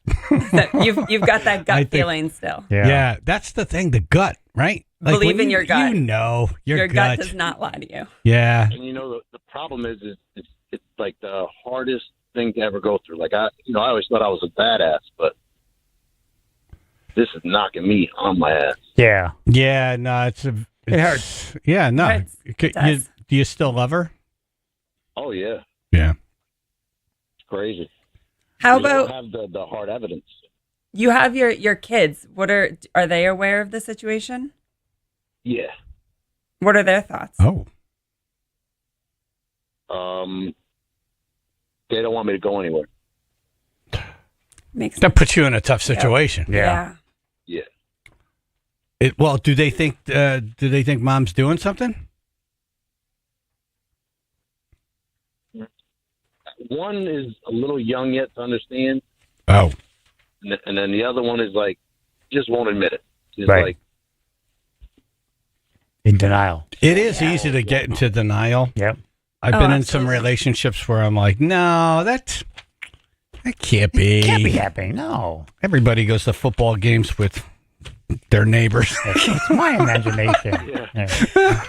It's hard to admit because you've been in this relationship for so many years, and it's an intimate relationship. You know everything about the other person. The other person knows everything about you. You love them. You trust them. You've built this family together, and you're like, it doesn't happen to me. That happens to somebody else, but it doesn't happen to me. Right. It's like a death. If you had to bet your life on yes or no, something's happening, how would you bet? Right now, I would kind of bet. I don't know. Really? And yes.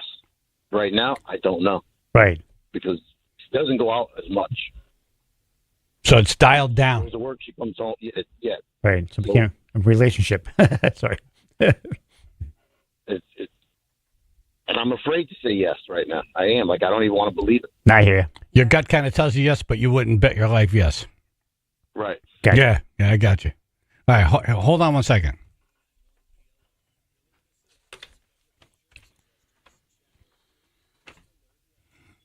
I'll try to get to the bottom of this. Exactly. Bro code. Sunshine today, upper 70s, low 80s, 56 now in New Haven. All right, we're still closed on Oxford, Highway 67, both directions. That's between Governors Hill Road and Christian Street. It's Southbury into Oxford, right at Old State Road. Also blocked in Oxford at Route 34. Both directions closed between Laughlin Road and Punkup Road. That closure is expected to go until about October. So if you're coming Danbury into the valley, you're going to want to take Route 25. We're also still dealing with a pretty bad accident right now in Southbury, 84 westbound as you approach exit 15. It's right on the hill in Southbury. Only one lane currently is getting by, so very heavy delays. We are over an hour expected waiting in traffic right there, 84 westbound through Southbury. And still close in Bethany, Highway 63, both directions between Munson Road and Cheshire Road. There was a car versus pole accident happened about 4 o'clock this morning. This traffic report is brought to you by Delta Airlines. Delta Airlines is hosting a flight attendant hiring information session in Orange on September 12th and 13th. Hear directly from Delta's hiring team how to prepare for the flight attendant application. To learn more, visit delta.com/flywithus. That's delta.com/flywithus. That's your Chaz and AJ Connecticut Lottery traffic. Connecticut in-home assistance. Yay! Be prepared with Connecticut in-home assistance. If you're not ready for home care, but you want to be prepared, or if you think mom or dad's right on that, they're right on the line. Yeah. We're going to have to take the keys away soon. We're help gonna, I don't know if they should be going to the supermarket. Exactly. Maybe bathing, all that stuff. Whatever it is. Visit cthomecare.com to set up a free awareness meeting. Learn what home care services are and learn what options are available and more. Connecticut in-home assistance, 24 years of operation and counting.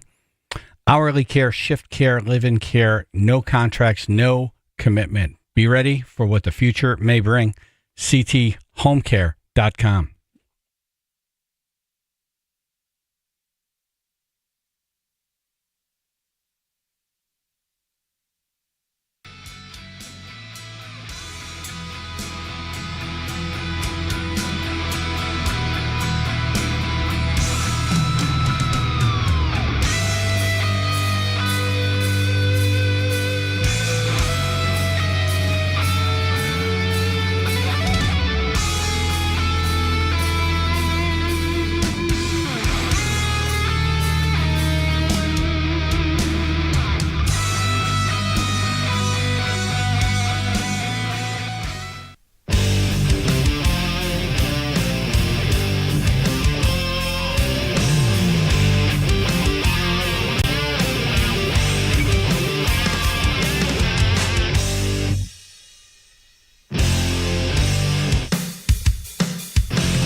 All right, Tony's on the phone. He's a tribe member who's been married for a long time, has a couple of kids, thinks his wife's been cheating on him. Yep.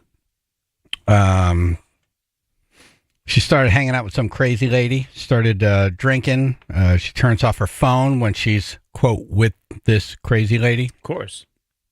And she was seen in an after-hours bar with a guy from high school. She's been hanging out in some low-life places, been really secretive with her phone. Someone saw a picture of her on her phone with the guy and another guy she was messaging. Oh. Now she says there's nothing going on and that he's crazy. And they were all in the same place. That's all. His family also found a video of her twerking in a dumpy strip club. Oh. He thinks she's having a midlife crisis. The other night she said she was going to a band and then sent a picture. He looked up the band and they were playing where she said they were. It was in a different. Okay, so she was somewhere different than she said she was going to be. Gotcha. He looked up where the band was. Right. So it sounds like. Hold on, let me make sure I got this on. Can you say test, Tony? You talking to me? Yeah, I'm here. Okay, very good. How long ago was that with the band?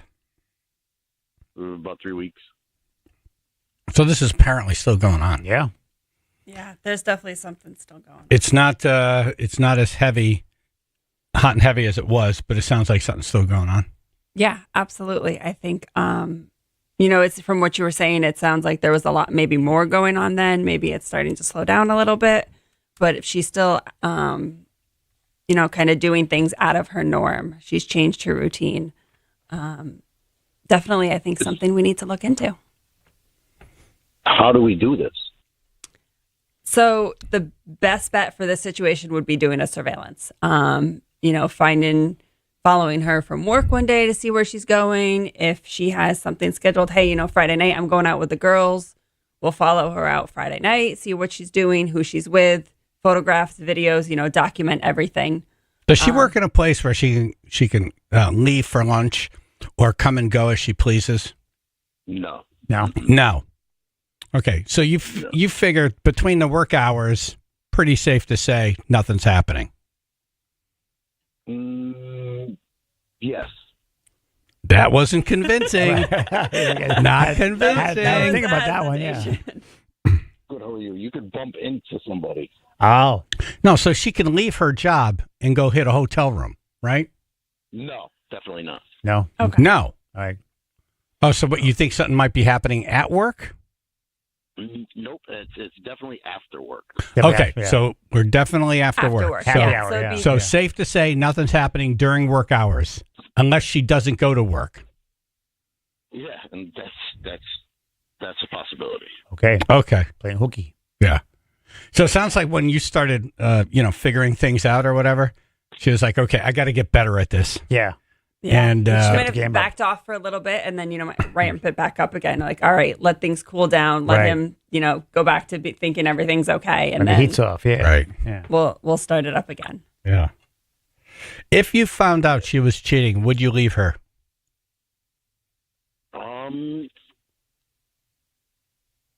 Yes. Yeah. Because it's tough to It's a very tough. be in a relationship that's not real. Yeah, absolutely. I mean, we've had. You guys listen to Jordan Peterson at all? I know who that is. Well, if you listen to what he says, it's crazy and it freaks you out because it actually does cause PTSD. Yeah. Like, because especially when it's like, I don't know, it's almost, you've been with somebody for so long, it's like your mom all of a sudden tells you, hey, hate your guts and never liked you. It's just the weirdest feeling when you think you're home and then you're not. Well, Right. you think you have something, then you realize what you thought was not real. Yeah, it's all illusion. But that's not your mom saying she hates you. That's a woman who, you knew since you were a teenager, growing out of a relationship and then not having the character to tell you she's growing out of the relationship. Not being willing to take the big step first and just say, I got to go. Sever the ties. This isn't, rip the I got Band-Aid to off. explore things. Yeah. She's doing it in the wrong order. That's not rejection. That's like two people grow apart. But that's the thing. We were fine. Yeah. It shows a lot about her, not about you.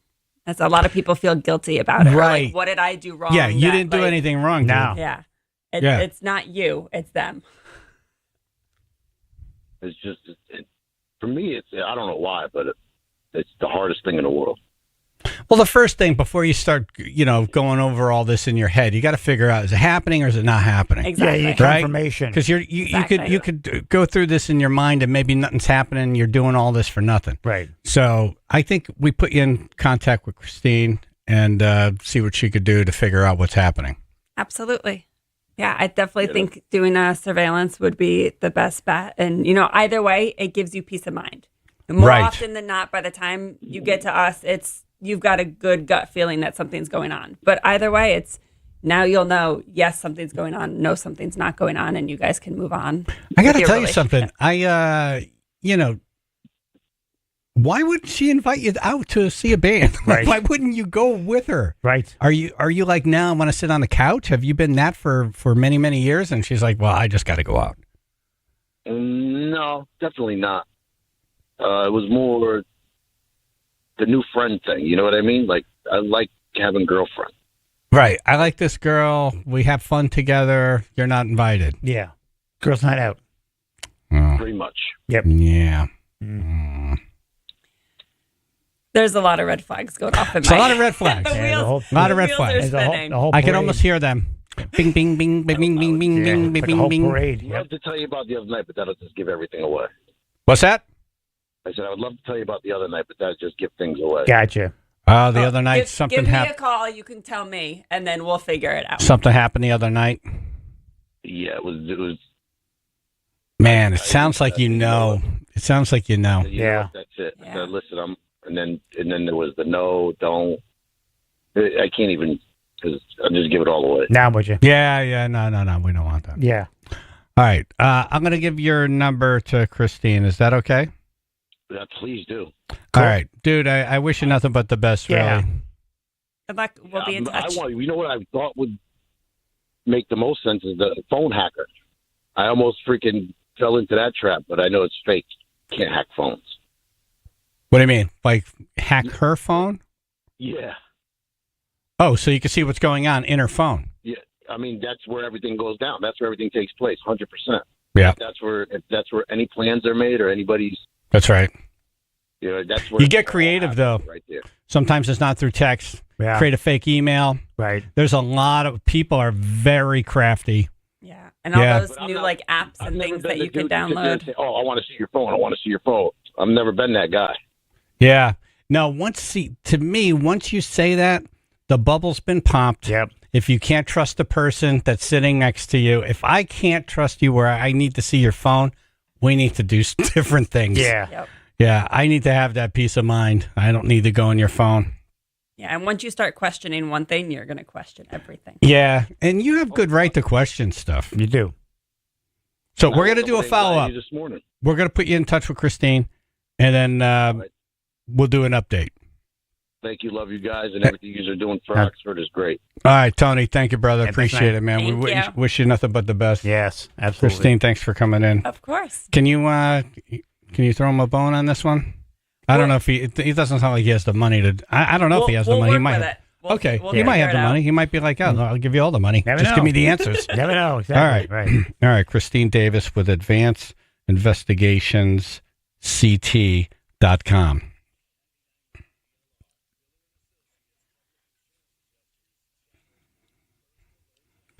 Oh, man. We're going to talk to a Seymour mom who lost her entire house. Oh. Yeah.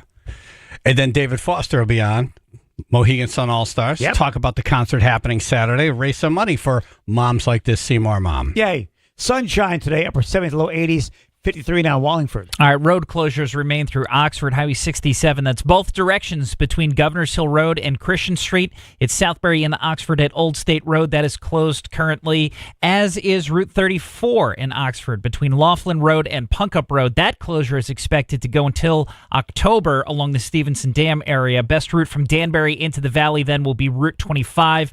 We're still closed in Bethany, by the way. This is Highway 63. Happened about 4 o'clock this morning. Both directions sections currently closed near Munson Road and Cheshire Road.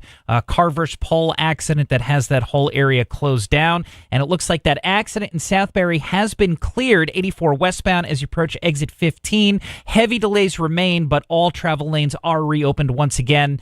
So it looks like we should be working our way out. About 45 minutes of waiting in traffic right now, but again, with those lanes open, we'll be moving soon. This traffic report brought to you by Delta Airlines. Delta Airlines is hosting a flight attendant hiring information session in Orange, September 12th and 13th. Hear directly from Delta's hiring team how to prepare for the flight attendant application. To learn more, visit delta.com/flywithus. That's delta.com/flywithus. That's your Chaz and AJ Connecticut Lottery traffic.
I resemble that remark. Hey. A Seymour mother who lost her entire home on the phone right now. It's Emily Birch from Seymour. Good morning. Good morning. How Morning. are you? Good. Very sorry for your loss. Yeah. Thank you. So you're a young mom too, right? Maybe some would say. I'm 34. She likes All to right. think so. You're young so to young, me. Right. She likes to think so. What's your age range, you and your husband? We're 34. Okay. Yeah, so you're young. is this your first house? This is actually our second house. It's our first house in Connecticut. Oh. Okay. Where are you from? I'm from New Jersey. My husband is from Connecticut, but we bought our first house in Arizona, and then we moved back to Connecticut when COVID happened. Damn. Gotcha. Gotcha. How long have you been in this house? Just over 3 years. Wow. Mm-hmm. So what happened on August 18th? So I was actually with my girls driving back to Connecticut from New Jersey. We were visiting family, and that was a whole ordeal in itself trying to get home because, of course, we had no idea how bad everything was flooding up here. And we couldn't get back to Seymour, so my husband was home. We live on a pond, and my husband was calling me as I was on my way home, and he's like, oh, the water's coming into our yard. I'm like, okay. And then he's like, it's getting up to the back steps. Okay. And then within 30 minutes, he called me again, and he said, yep, but there's water all over our house. And then within an hour and a half, it was over 5 feet of water on our main living area. Ooh. So, yeah. Wow. 5 feet. Yep. So I saw in one of these news reports that he was running, trying to get everything upstairs. Yeah. Yeah. Yeah. And we have great neighbors. So the whole street, was trying to help everyone else out. One of our neighbors actually came over and helped him get the couch on top of the dining room table to try to save our couch. But unfortunately, the water went higher than that. So. Yeah. How high did it go up?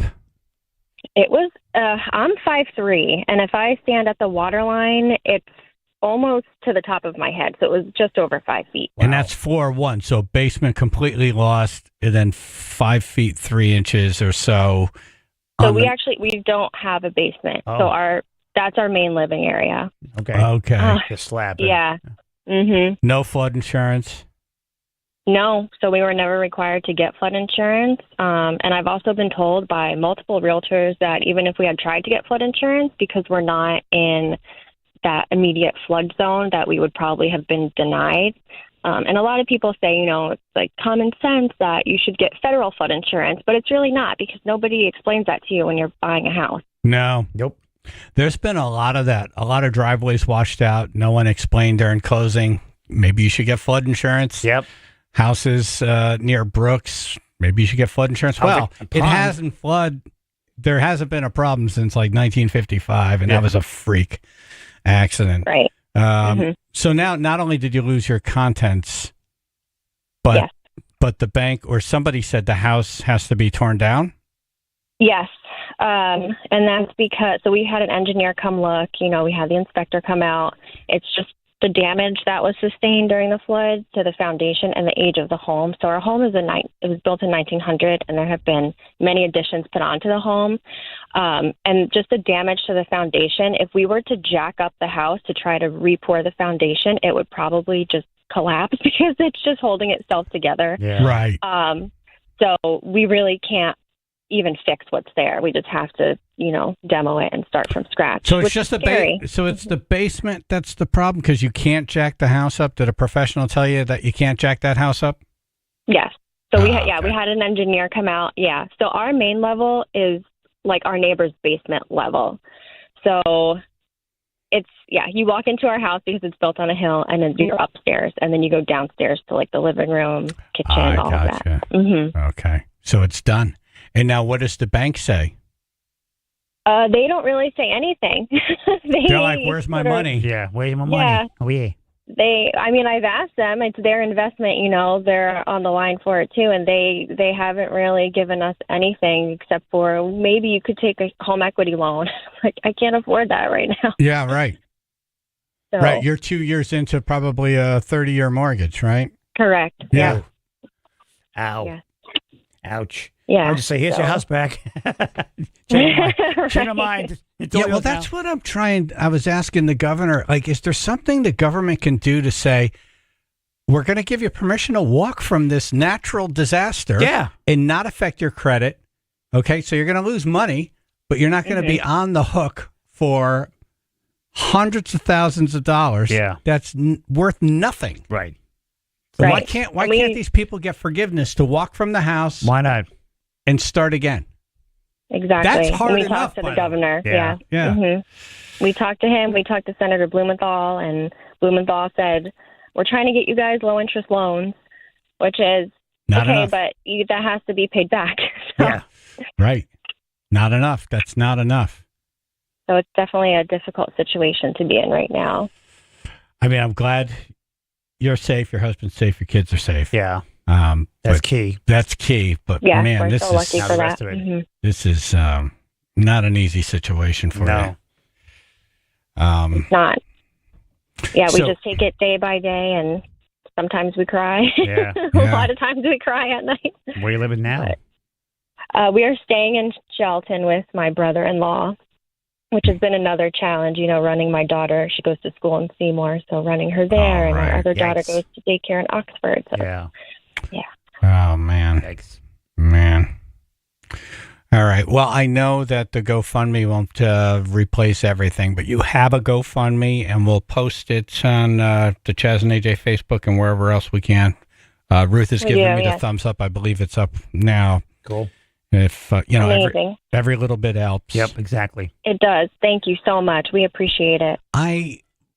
After this happened, I thought the cavalry was going to come. You would think. I've seen this country in action help other countries. Yes. And I thought, well, this is our country. Right. Tell them your house is a student loan. They're going to come over the hill with trucks of supplies and construction and trucks of money. And right. Here it comes. Nothing. Yeah, no. Nothing. Nothing. Oh. But the community has stepped up, and they have been absolutely amazing.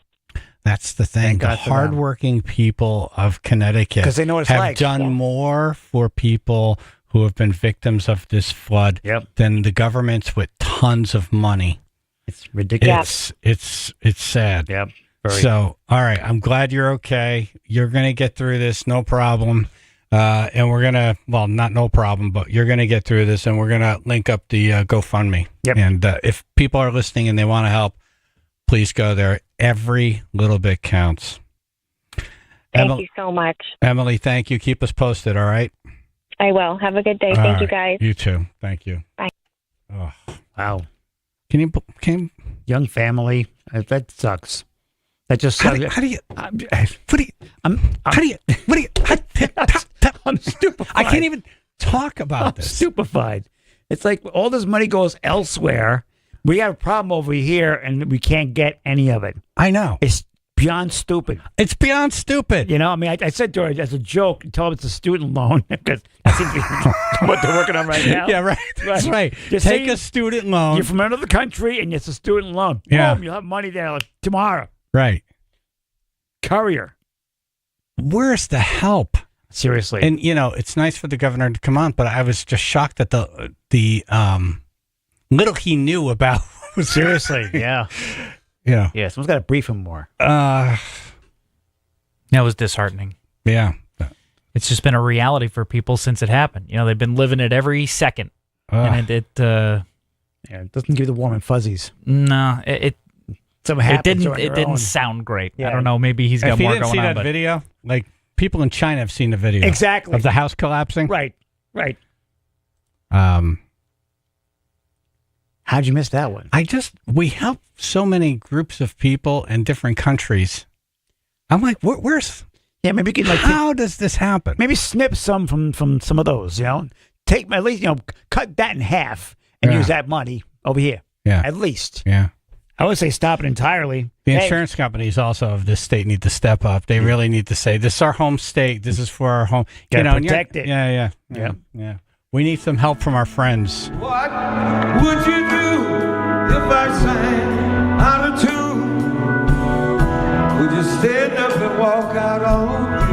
All right, David Foster from the Mohegan Sun All-Stars on the show now. This is his voice here. Nice. He's performing Saturday at the Music Fest for Community Rising.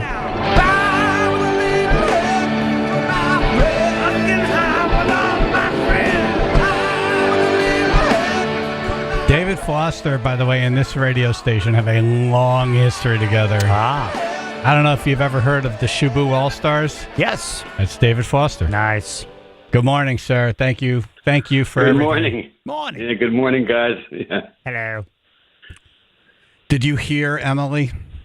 Oh, yeah, I was tearing up. That poor woman. I mean, it's just like, and they just started they're 2 years into their mortgage. Yeah. Yep. And you're right. I mean, we're like the insurance capital of the world. Hey, travelers, instead of paying some golfer to show up and give them $1.5 million to play golf, Right. Why don't you help this lady with her house? You know what I mean? Yeah, travel to her house. It's not her fault. Yeah. You know? That's It's right. just, it's and it always reverts back to like people like you and folks at the PLR and People like you, people like you.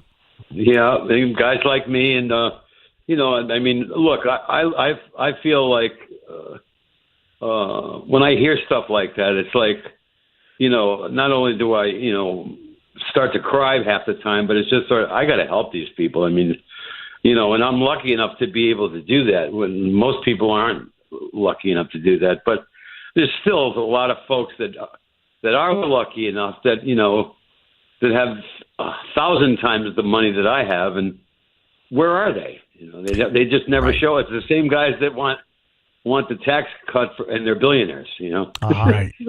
Right. So it's just like how many houses do they have to have, and how many yachts, and and let's start thinking about our brothers and sisters when things that are unjust and unfair happen to them. You know what I mean? That's right.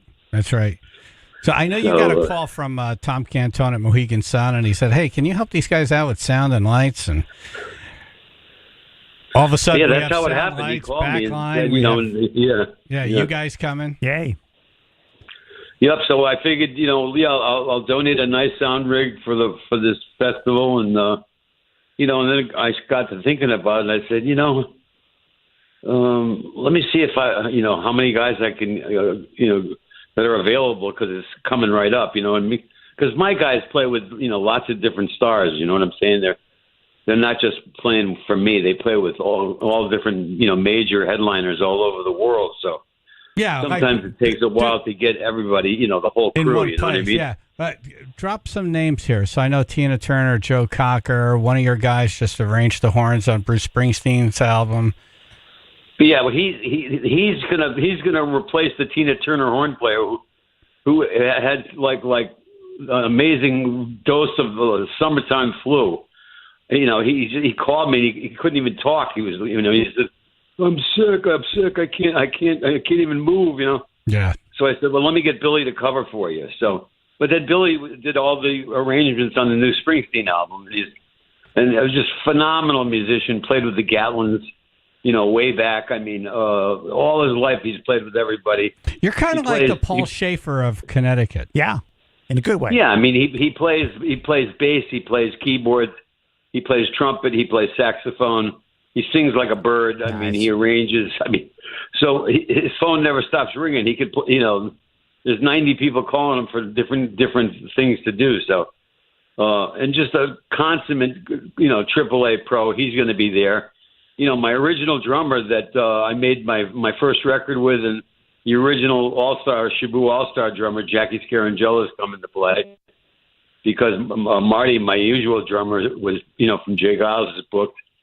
He was already booked. So, but I mean, Jack's credits are Blood, Sweat, and Tears, and, Richie Havens and the Fabulous Rhinestones, all, serious, Laura Nero. I mean, he's played with so many great folks. It's just like, it's astounding. So, Felix Cavalier, Connecticut legend. So you've been playing in Connecticut since like the beginning of the music scene here, where it was really great, like in the 70s, right? Oh yeah, I used to play when Toads was Hungry Charlie's. Okay, that's how far back. That's how far back I go. By the way, Jimmy Complex coming up next, and he teased a big Toad's Place announcement coming at 10 a.m. this morning. We'll see if we can squeak that out of him. But I got to go, David, to make some room for Jimmy Koplik. I want to have you back on to talk about this album that's been in a vault for a long time, but legally it can now be released. Nice. Yes, and we're going to release it at the Katharine Hepburn Theater on Friday the 13th of September. We're looking forward to it. Cool. So we'll chat with you a little bit next week about that, and I look forward to seeing you at the Quarry Walk this Saturday. I'll see you Saturday. Yeah, we're going to try to raise some money for these families. Yeah, and we get by with a little help from our friends like you. Thank you, brother. Thank you. All right, all the best. Lots of love, you guys. Love you too, man. David Foster. Thank you.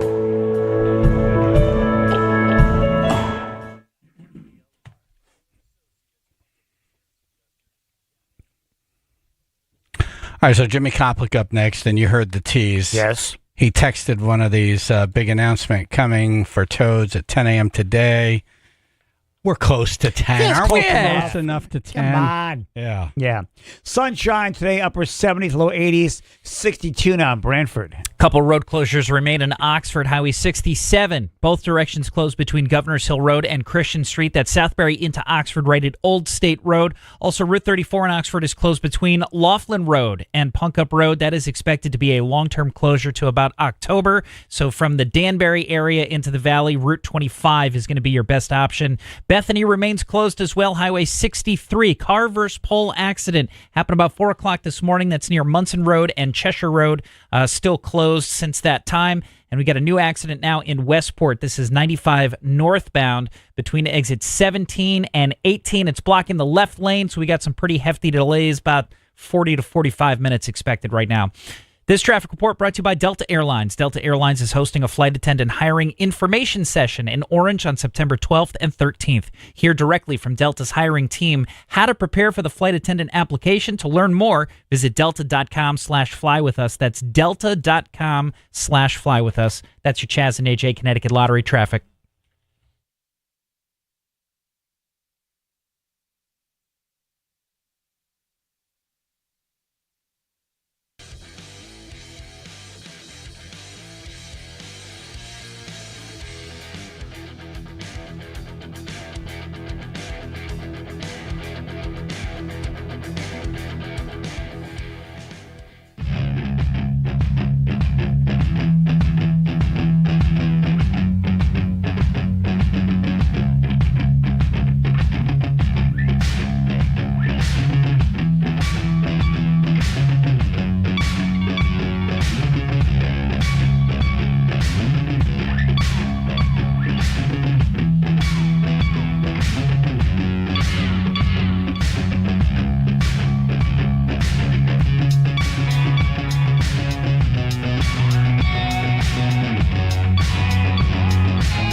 All right, Jimmy Koplik, Live Nation on the show. Good morning, sir. Good morning. Morning. We got a text from Jimmy around 10 o'clock last night that a big announcement is coming for Toad's Place at 10 a.m. Yes. It is. We finally finished working everything out last night at 10 p.m. Wow. Cool. It's 8:20. Okay, good night, guys. 3 now. We're 60, 70. Not really good at math, but say 90-something minutes You away. got to round it to the next 10. It doesn't seem that far off. No. No, it's not that far off. But What time is it in Stanford? It's 10, isn't it? I think so, yes. Right. It's not the case, but I'm not blowing the show, that's for sure. Oh, really? It's an artist that has sold out actually Oakdale already. Oh. In the past, and it's one of those famous underplays that Toad has been very well known for. We've had Billy Joel there, we've had the Stones there, Bob Dylan there, and Bruce Springsteen, Stevie Ray Vaughan, U2. Yep, all these guys that were big at their time and decided to step down and play the great classic club Toad's Place in New Haven. So we got one again, so we're very happy about it. We'll announce it at 10 a.m. this morning. Smooth. And the show is next week, by the way. So it's, What? So it's one of those instant gratification shows. Wow. Oh. Quick. Yes. Huh. Would it be on a weekend night or a weeknight? It's Tuesday. Tuesday. This coming Tuesday. This coming Tuesday. It's coming Tuesday. Yeah. Are we working Wednesday? No. Well, just go straight from there to here. you know, there are some people who have never been to a show at Toad's Place. Wow. Well, this is a great show for Toad's Place. It really is. He's an he. See, I'm giving a part. We know it's a he. It's a he. We know it's a he. And he's a great artist. He's extraordinarily well known, and I think it'll be an exciting night. Wow. It's a he, and he's an artist. What do you think ticket prices would be? $81. That sounds pretty specific. Right. Well, we worked it all out last night. That's your guess, It was right? like, no, $81. Wow. It's not far off. Okay. So the show would be Tuesday. Is there an opener? No. No opener. Right. Just them. How long is the artist scheduled to play?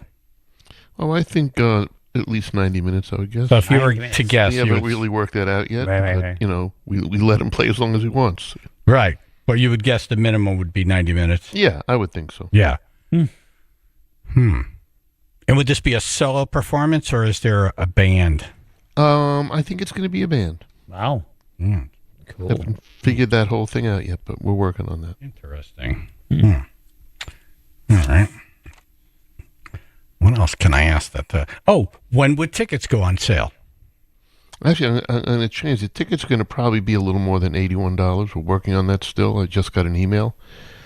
Tickets will go right on sale, I would think. At 10 a.m. today? Well, I don't know about 10 a.m. We're going to tease it at 10 a.m., so we'll figure that out. Okay. 10:01. Why is it 10 a.m.? Why do you guys do that to the It's morning the dumbest shows? thing in the whole world. Isn't I it? so am against 10 a.m. My people are already at work. I try to always change it to make it either 8 a.m. or 9 a.m. It just doesn't make sense to me, 10 a.m. I Yeah. mean, it's Right. stupid 10 a.m. Right. It's the same thing. We put tickets on sale at 10 a.m. Why wait till 10 a.m.? Why not 8 a.m.? I know why it used to be 10 a.m. It was because ticket outlets used to open up at 10 a.m. The stores, the Macy's, the G Foxes of the world. But you know what? That's the 70s and the 80s. Now you buy your tickets on your phone or on your tablets or Right. whatever you buy your tickets on. So Yeah.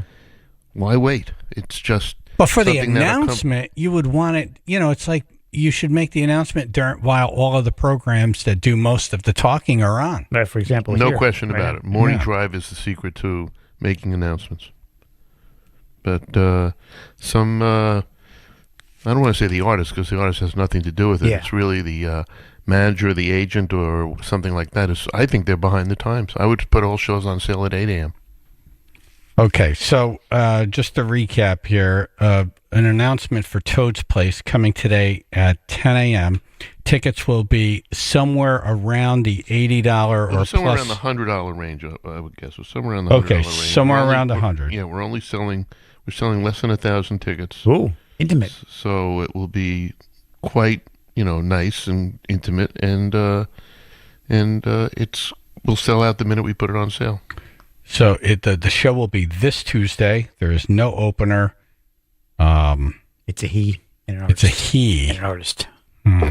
I wonder who it is. No idea. I'll keep thinking, though. Chaz and AJ in the morning, 99.1 PLR. If you have any questions for Jimmy, call him in.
Chaz and AJ in the morning, 99.1 PLR, 95.9 The Fox, the White Stripes.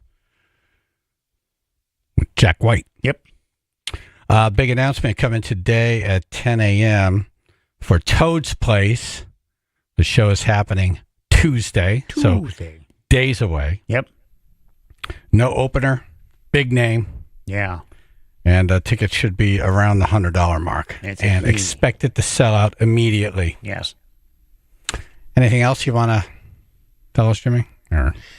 Well, I'm heading out to Mohegan Sun Saturday night to see Rod Stewart. Cool. And beg Rod Stewart's agent, actually, who is also Billy Joel's agent, about finally getting a Billy Joel date in Connecticut. Right. Awesome. Great. So I am putting knee pads on and begging, and I took my old knee pads out that I haven't used in a while, and I'm going to see if I can work it out. That would be great. Yeah, really, really. And it's overdue now.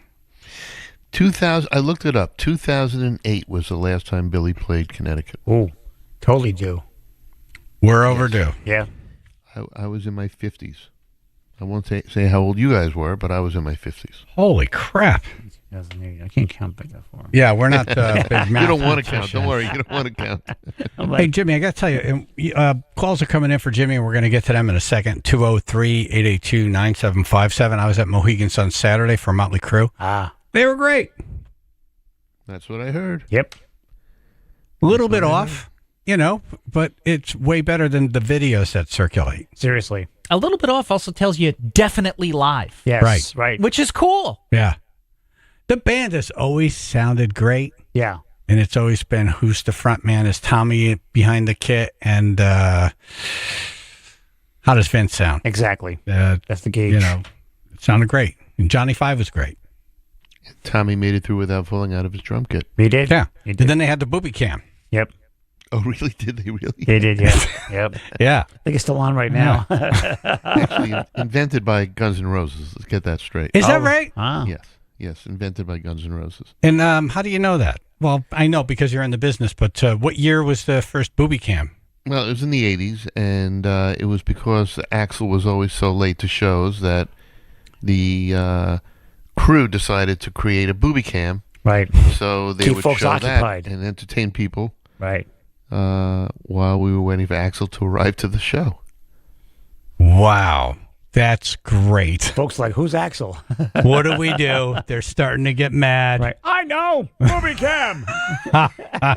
You got to applaud that one person. That is fantastic. Well, you have to find the participants, You can't just be done without the audience participation.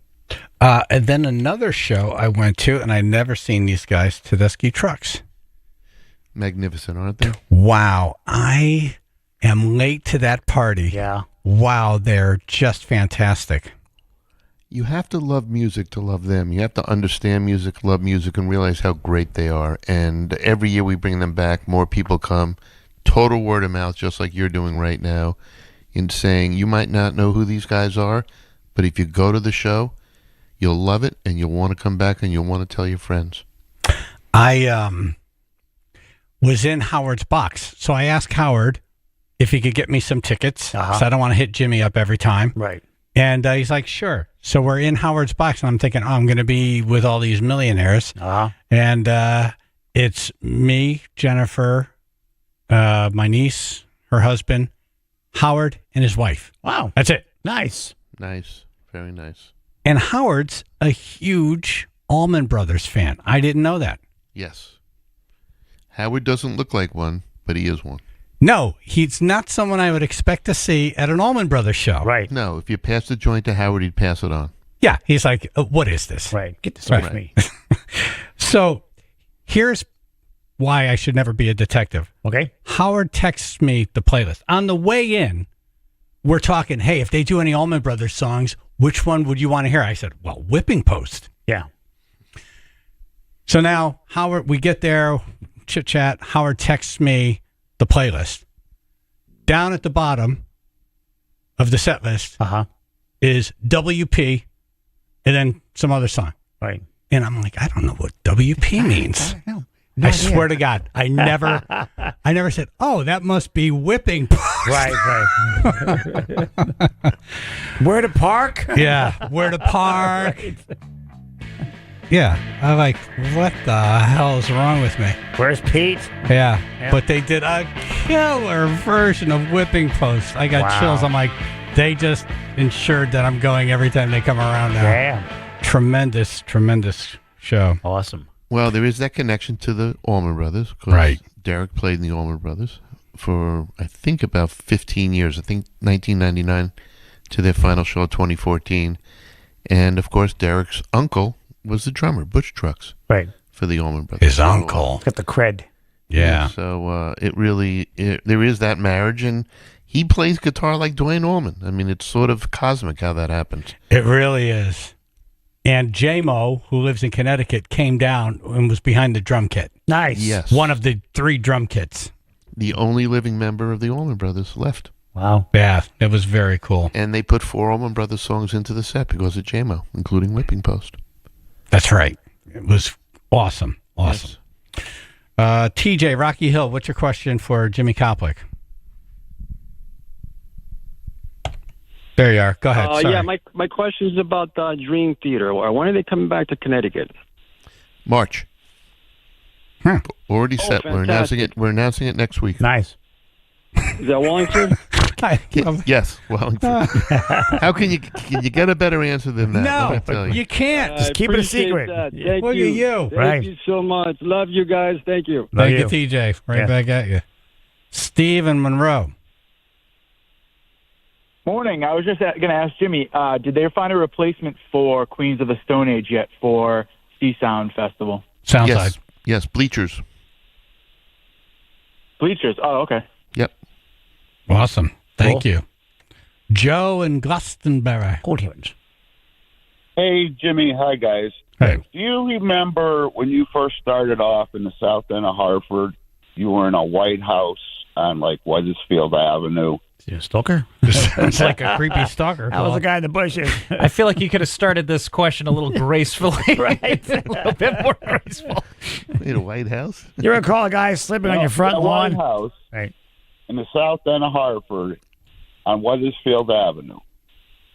What was they doing in that house? I don't know. It was you and your partner there, and I always remember there was a little poster of the thing you guys did up in New York. What was that? Watkins Glen. That was Watkins Glen. Yeah. The little thing you did in New York. Right, Yeah. Little's I'm and sorry, huge. the biggest outdoor concert ever. Right, Little's and huge. Yeah. Yes. Yeah. But, I mean, I never forget that poster. And Yeah, it you were was- just in there maybe a couple of weeks. But you paid us a couple of bucks to do stupid shit, and it was great. Stupid stuff. Stupid things. Stupid crap. Stupid things. Yes. Oh, I'm sorry. Stupid things. Yes. Yeah, no, we were putting together Cole Park at the time. Our attorney was at 91 Weathersfield Avenue, so that is pretty far down south, and we did have a Watkins What Glen number poster was in it? there.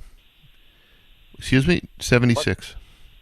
75, And what 76 number? we were there. 91 Weathersfield Avenue. We were. So we've learned Oh, no, that you were- a big announcement's coming at 10. Right.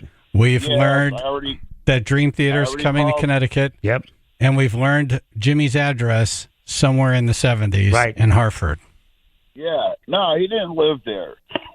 No, it wasn't. I Well, no, didn't that live was there, you're like right. your It was little our office in the Oh, south. okay. You were Right, like right. 12, 14 years old. Gotcha. Anyways, he took care of us good, and it was great. That's cool. Thank you, Joe. Thank you. It's amazing the history you have here, Jimmy. Yep. Little memory lane. People remember all this stuff. Yeah. In a good way. Yeah, in a good way. So far, the show's not over. That is true. Optimism. Dave in Manchester. Hey, how you doing? Good morning. Morning. I'd love to see him in the Hall of Fame, but I don't know if Weird Al Yankovic has any Connecticut contacts. But is he coming to Connecticut? Yeah, we're working on bringing him to either Mohegan Sun or Bridgeport next summer. He's going to do a tour next summer. We'll have him in Connecticut. It's just a question of where. Oh, wow. That's Excellent. awesome. And that's a good question about the Rock and Roll Hall of Fame. There's a lot of impetus towards trying to get him into the Rock and Roll Hall of Fame. Why not? He's unique, and he's been around a long time, and I very well might vote for him if he's on the ballot. Cool. Really? Yeah. That's excellent. That's awesome. Thank you very much. Thank you, Dave. Tom in Brantford, what's your question for Jimmy Koplik, Live Nation? Good morning, gentlemen. Morning. Jimmy, you may have addressed this already, but with the Childish Gambino concert cancellation a week and a half ago, what happened with that? We just got a vague text or a statement from Donald Glover about technical issues, but I never understood what was the real problem, because I know my kids went to the show and found out when they arrived that it was canceled. What happened was we were setting up the lights, Mohegan Sun's crew, who are A1, A+ crew, and Donald's crew was setting up the lighting rig, which is an enormous lighting rig, and it fell onto the stage. Thankfully, it didn't damage the stage, but we tried to get it back up. We did get it back up, but we were afraid it might fall down again, and we didn't want to put Donald under the lights for fear that it might speak. fall down again. So we had to cancel the show, which was really a shame because it was a sold out show. But it was a dangerous situation. It was an enormous light rig that just fell off the stage. It just fell off the lighting rig and thank God came no one down. got hurt. They had a tantrum. Yeah, we were childish. very lucky. Somebody got cut from the flying metal, but nobody got really hurt. Nobody was under it. Wow. That's a pretty scary situation. Yeah, it Is there really any was. plan for him to schedule to try to come back, or is that pretty much a sales chip? I mean, I got to realize. I think he's not going to come back. I think he's not only going to continue his acting, but he's going to start touring under his real name, not Childish Gambino. It's going to be Donald Glover going forward. Wow. So have to look for that. Yep. Okay. Thank you, Tom. Thank you, Jim. Great. Appreciate it. Take care.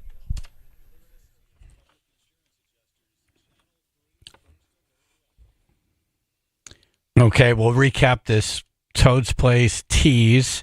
We'll ask Jimmy, will there be more announcements coming for this concert season? Ask him about the XL Center. Brian May, Dave Matthews Band announced this week.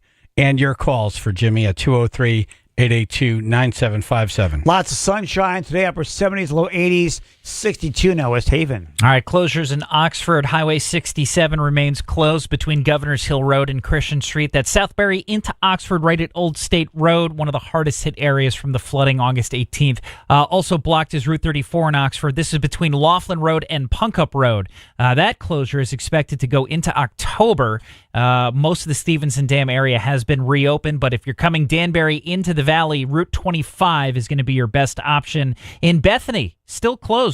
About 4 o'clock this morning, Carver's Pole accident has Highway 63 closed near Munson Road and Cheshire Road. And we've got a pretty bad accident that's still blocking the left lane, 95 northbound. This is into Westport between exits 17 and 18, causing some pretty heavy delays. Had a couple frustrated calls already, so that's what's causing your delays. This traffic report brought to you by Delta Airlines. Delta Airlines is hosting a flight attendant hiring information session in Orange on September 12th and 13th. Hear directly from Delta's hiring team how to prepare for the flight attendant application. To learn more, visit delta.com/flywithus. That's delta.com/flywithus. That's your Chaz and AJ Connecticut Lottery traffic.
This is who I am.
I guess I'm still saying the Fox every now and then. Oops.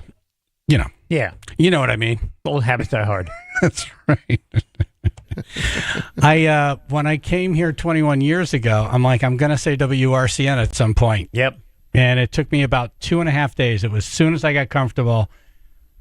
Boom. I said the wrong call letters. Yep. Yep. It happens. Jimmy Complic, Live Nation is on. We'll tease the announcement coming an hour and 12 minutes from right now. It's Toad's Place. It'll be this coming Tuesday.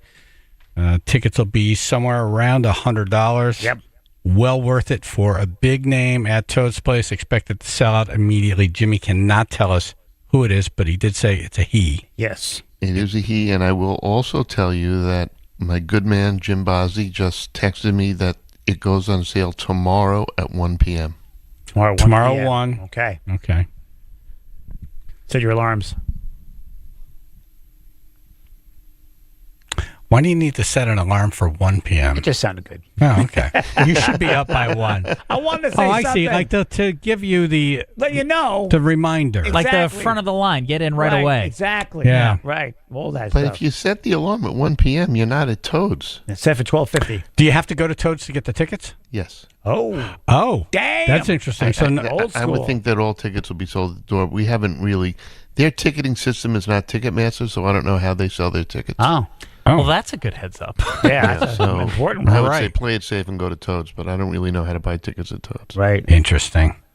You see a guy named Remember the days you had to sleep out? Yeah. What's the earliest someone showed up to sleep out for one of your shows that you could remember? Oh, days before. Days. Days before. Became an when event. we put big shows on sale like Billy Joel or Guns N' Roses or things like that, we would find people out there days before. Yeah. Like Tent City. Yeah, I remember driving by Cutler's, and I think they sold your tickets. Yes. And I remember driving by, and I just see this long, like it looks like an encampment down the sidewalk. Right. It's like, wow. Yeah, wonder what those show's were great on sale. days. We would get donuts for everybody. We'd stop at Dunkin' Donuts, get donuts and coffee for everybody, and give them out. Today, I'd probably sell them. No, just kidding around. I would. You need a down jacket. Well, you're not involved. It's Live Nation. No, and I'd Yeah. put a service charge on every donut, too. Right. Just kidding on that, too. You wouldn't do that. Live Nation would do that. No. You need a down jacket and blackberry brandy. But I do miss those days. Those days, really, concerts are very tribal. Now you really buy tickets online. You don't buy tickets in groups anymore. So it's a very different experience. Yeah. That's fun, though.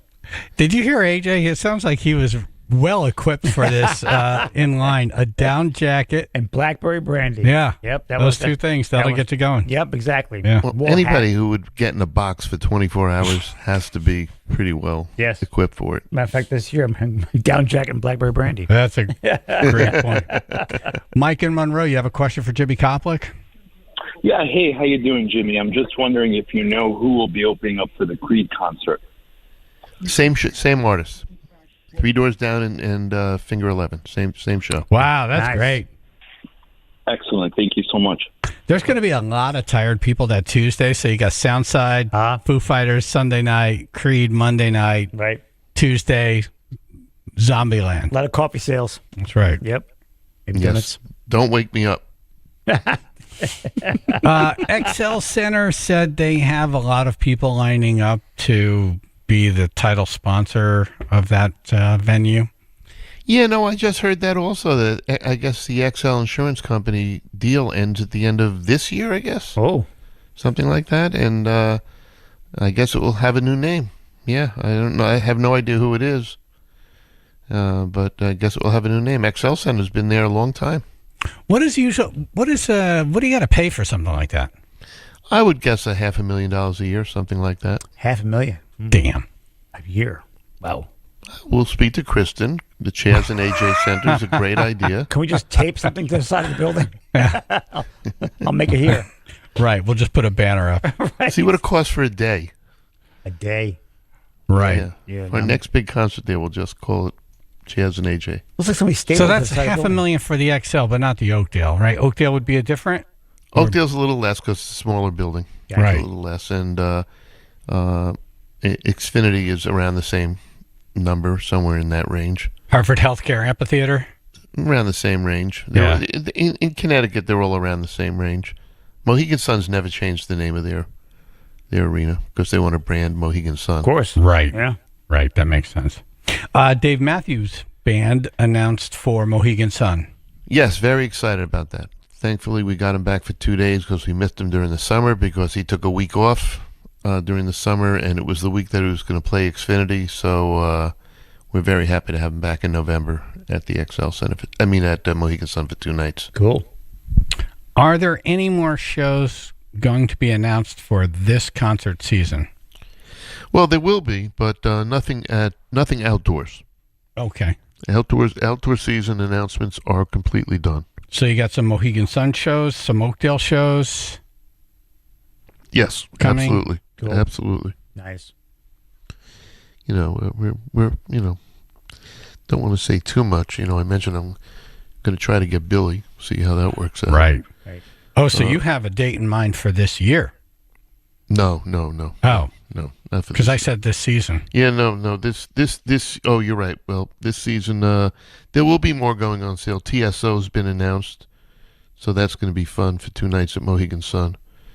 And Blake Shelton's been announced, so that will be. That's a good one. Oh no, it hasn't been announced. It's going to be announced.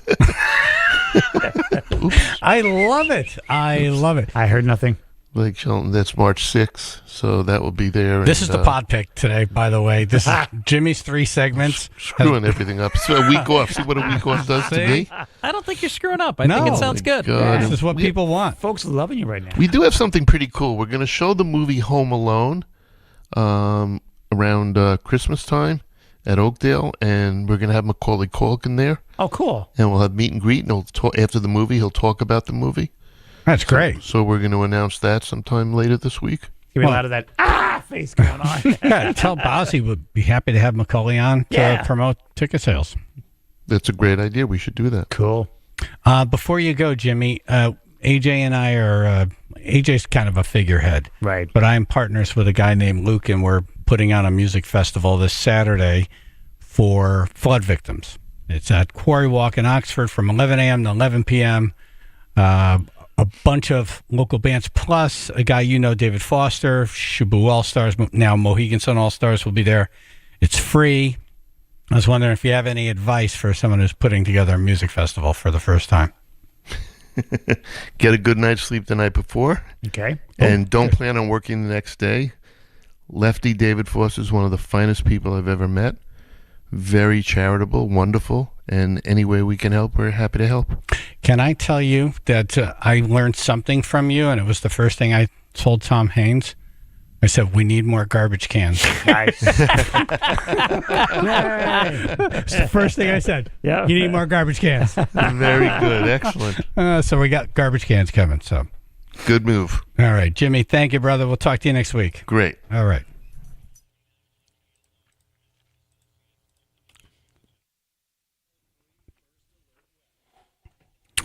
Okay, so Tom Haynes said he's going to come on and give us an announcement for this Saturday concert. Cool. I told him, well, David Morgan from Team is coming on, and he usually talks long, so I can't have 2 people who talk long on. Right. So I said, Tom, you're going to have to keep it down to a couple minutes. Okay. He told me he would. Nice. Let's see how that goes. Smooth.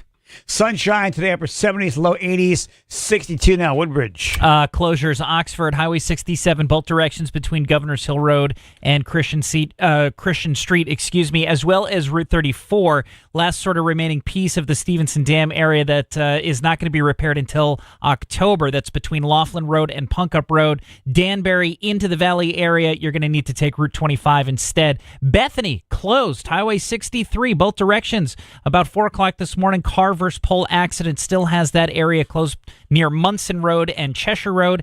And we got a pretty bad accident, 95 northbound here. Westport, between exit 17 and 18, still blocking the left lane from what I can tell. About 2 cars involved in that accident, causing some pretty heavy delays, about 40 minutes. This traffic report brought to you by Delta Airlines. Delta Airlines is hosting a flight attendant hiring information session in Orange on September 12th and 13th. Hear directly from Delta's hiring team how to prepare for the flight attendant application. To learn more, visit delta.com/flywithus. That's delta.com/flywithus. That's your Chaz and AJ Connecticut Lottery traffic.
Foster and the Mohegan Sun All-Stars performing at the concert at Quarry Walk this Saturday. Yes. 11 a.m. to 11 p.m. It's all free. Yep. And it all benefits Community Rising, the fund that we put together through Team Incorporated to help flood victims. Yes. And we learned from the governor at 7, no cavalry coming over the hill. Right, this is the cavalry. You and I are the cavalry. You've been dubbed. So hope you come by. Need you. Any beer sales from Black Hog Brewery or Bad Sons Brewery goes 100% to the fund, and plus we'll figure out other ways to donate money. Come thirsty. Tom Haynes is on now with an announcement. Good morning, my friend. Hey, Chaz. Good morning. Good morning. I'll make it real quick. So we've got a lot of garbage cans, first and foremost. Excellent. And before I tell you what we've decided to do, I think it was Emily that was just on, who had lost her house. Yes. Down Seymour. Well, we have a place for her up here at Quarry Walk. So her and her husband and her family will be moving them in this weekend, I believe. Is that right? Nice. We're going to take care of that. You're the friggin' best. Yeah, man. That's so nice of you. So anyways, listen, this whole music fest, you're amazing. Dave Morgan's amazing. We're just trying to help out here and give you a place to do this. And what I decided, and you said, hey, how are we going to raise some money? I said, I have no idea. And I'm still not sure. I think we're just going to ask everybody that comes to donate some money and to help move that along. We've decided that what we'll do is we will match dollar for dollar up to $100,000. Whoa. Nice. So. Whoa. That's huge. So well, let's get $100,000. Yeah. Let's get $100,000, and I will match dollar for dollar up to $100,000. Because when you and I started this, we said, let's try to raise $200,000. Right. So we'll do what we can. And so I remember saying, let's try to raise a lot of money. Uh-huh. I didn't think almost $250,000. That would be tremendous. That'd be great. Well, every little bit's going to help, and you're going to talk to David Morgan, and he's doing God's work. It's amazing what he's done. There's some other people that he probably won't mention that have donated a whole bunch of money to his fund that don't want their names out there. But every little bit that we can do, we'll hopefully David will put that to work. And I have one thing to ask everybody, and if you could share this. We have a sign at the entrance to our driveway, America Strong, lead with kindness. So when you come on Saturday, we're all volunteers. Please, everybody bring their kindness. Because we're not professionals at this. So we've got a lot of volunteers that are going to help manage this thing. And this is new for us. So, and if anybody out there would love to volunteer, we could use a few more volunteers. No. We've got a lot of community members. Cool. But we could use some help with some volunteers. Okay, where do they go if they'd like to volunteer? So I think that what I should be able to do, and my son Patrick is kind of in charge on our end of all this. I don't know the link to give. Maybe I can get somebody to text that to you, and you could put it up. But that just like I said, it's all new for us. So we're trying to figure out how we manage all the volunteers and positions and all. I mean, like Jimmy Koplik said, it's like get a lot of sleep before and get a lot of sleep after. So we'll figure it out. Yeah. But anyways, listen, I won't keep you. So we'll match dollar for dollar. Everybody, please bring your kindness, have a blast, buy some beer, and donate some money. I like the donating part because people will do what they can do. Yes. That's right. Yeah. All right. That's right. Tom, thank you, man. You got it, Chaz. Love you. Love you too.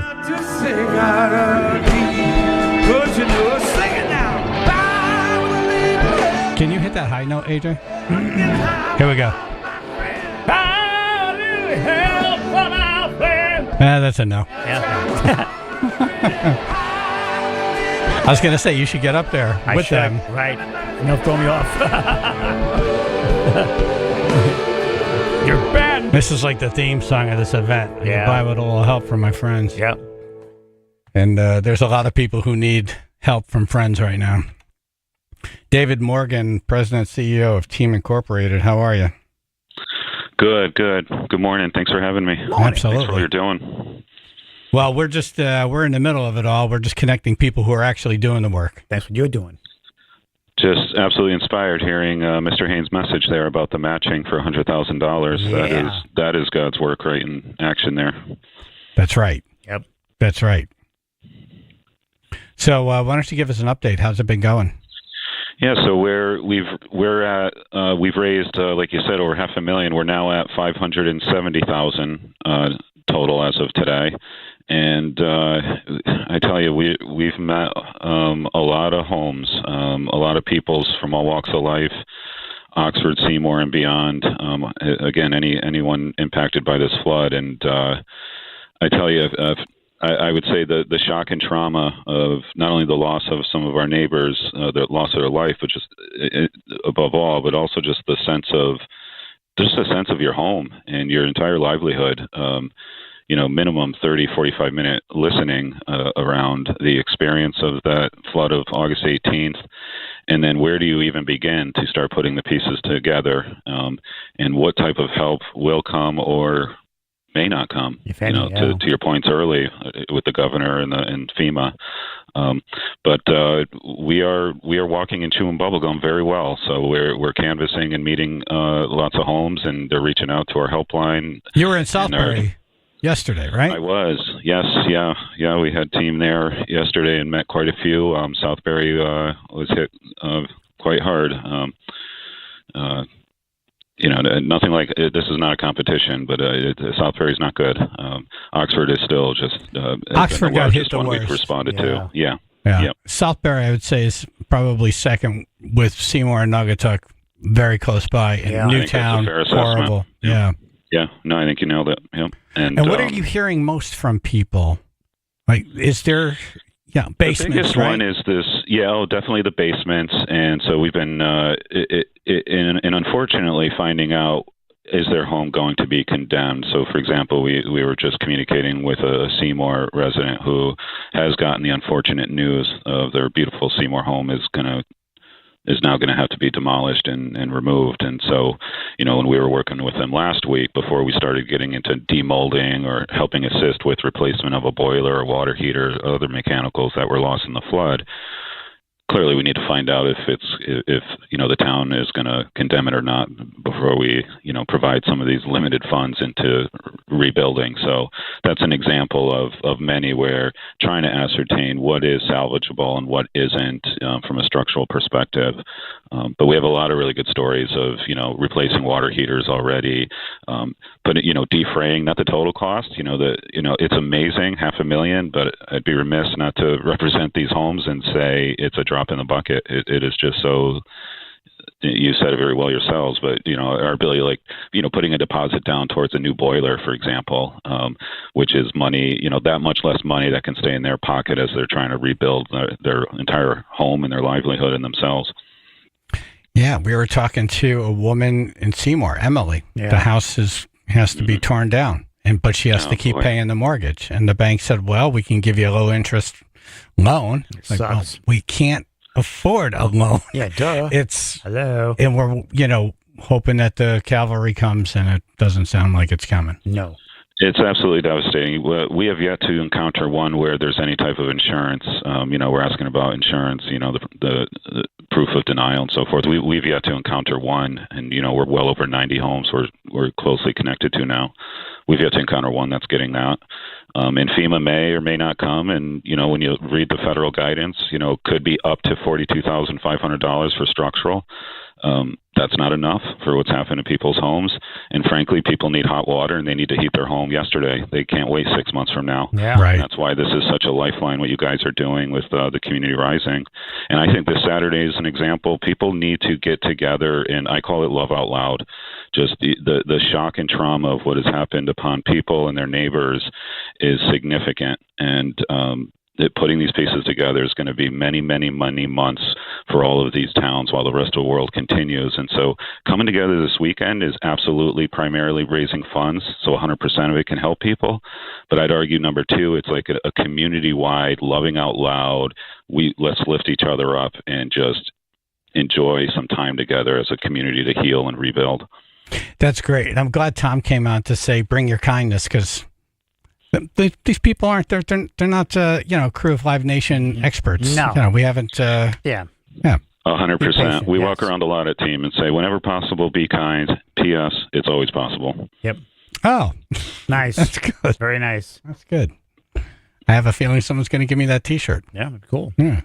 All right, David, thank you so much for coming on. And by the way, if there are any T-shirt people listening, I'm looking for I need 70 T-shirts made yesterday. That's how you can help. Yeah, for volunteers. Hey, yes. Yeah.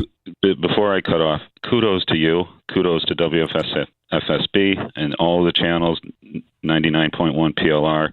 We would not be where we are today on this life-changing emotional boost that so many human beings and homes are getting because of what you're doing and pouring into this. So it is not a notice. We so appreciate all of you. Well, thank you. And WPLR I'm very proud of. Yes. And I remember I was standing about 25 feet away from you in Oxford when Kristen, our vice president, texted me and said, hey, what about team? Right. And I thought, wow, that's perfect. Exactly perfect, because we had just had a Zoom earlier with Channel 3 and a bunch of other people, and what are we going to do? We got to build this machine, and you already have the machine built, and it was very easy for us to say we trust these people. 100% of the money will get to the people, and it was a great way to go, and right back at you. Thank you. That's the universe, brother. Love That's you guys. right. Take Love care. you too, man. Thank you, David. Bye. Let me over you, and I'll sing you a song. Try not to sing. We lost Jody. What was Jody doing? He wanted to, I think, say something to David. I think he's been helping him out a little bit. Jody's one of the guys who... he had his driveway washed out, right? He had a lot of property damage, yeah. He and his neighbor, his elderly neighbor, I think were a little stranded there for a while, and I think he just wanted to talk to David for a minute. Oh, okay. Yeah. All right. Hope you're doing all right, brother. Hope to see you guys Saturday. Me too.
Now you think it's a Nazi salute. Now you do.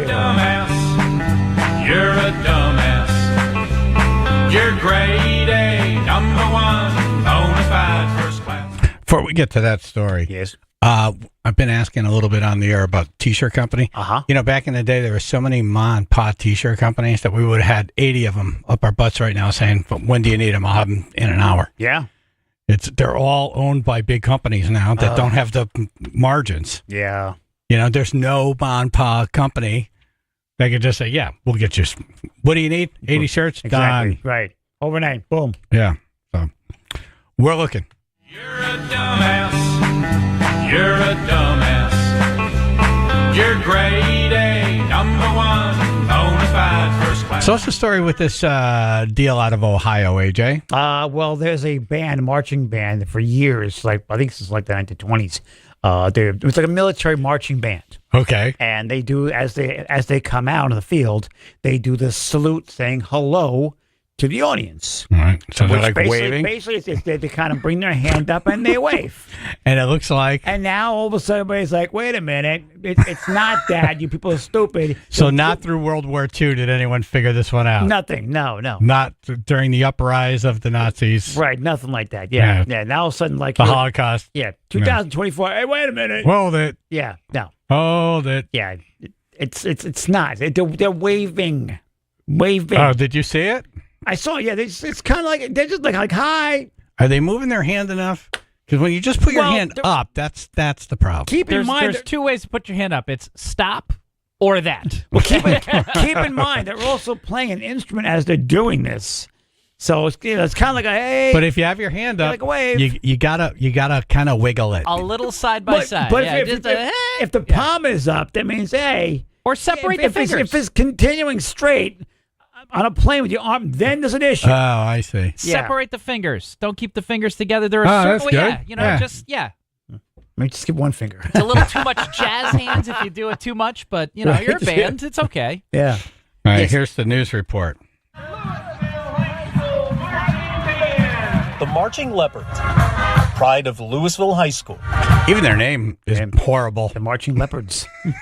I just expect them to leave pieces all over the field. Right. I'm picturing Tigger. Right. Oh, okay. That's better. Right. That's actually better. Yeah. All right. You're picturing like sick people leaving body parts behind. There's an arm with a drumstick in it over here. Right. Okay, trombone. Trombone. Okay, trombone doesn't have his arm. We have no trombone. Yeah, it's kind of hard to march with no legs. Give me back my trombone. Jesus. Not a good name for a band. Obviously, Louisville has high academic honors just in general, but their music program is just stellar. Bob Severance has been a marching band dad several times over his wife, the president of the Band Boosters. Louisville was a military regimented style band. I mean, for years they had the double buttons all the way down, the military style uniforms. So that's always been their thing, to do regimented salutes. That's military style? Well, when I saw Michael Jackson with it, it didn't invoke any fear in me. I was like, what are we doing here? Yeah, we had a red jacket on, so it's different. Right. It's blue. Yeah.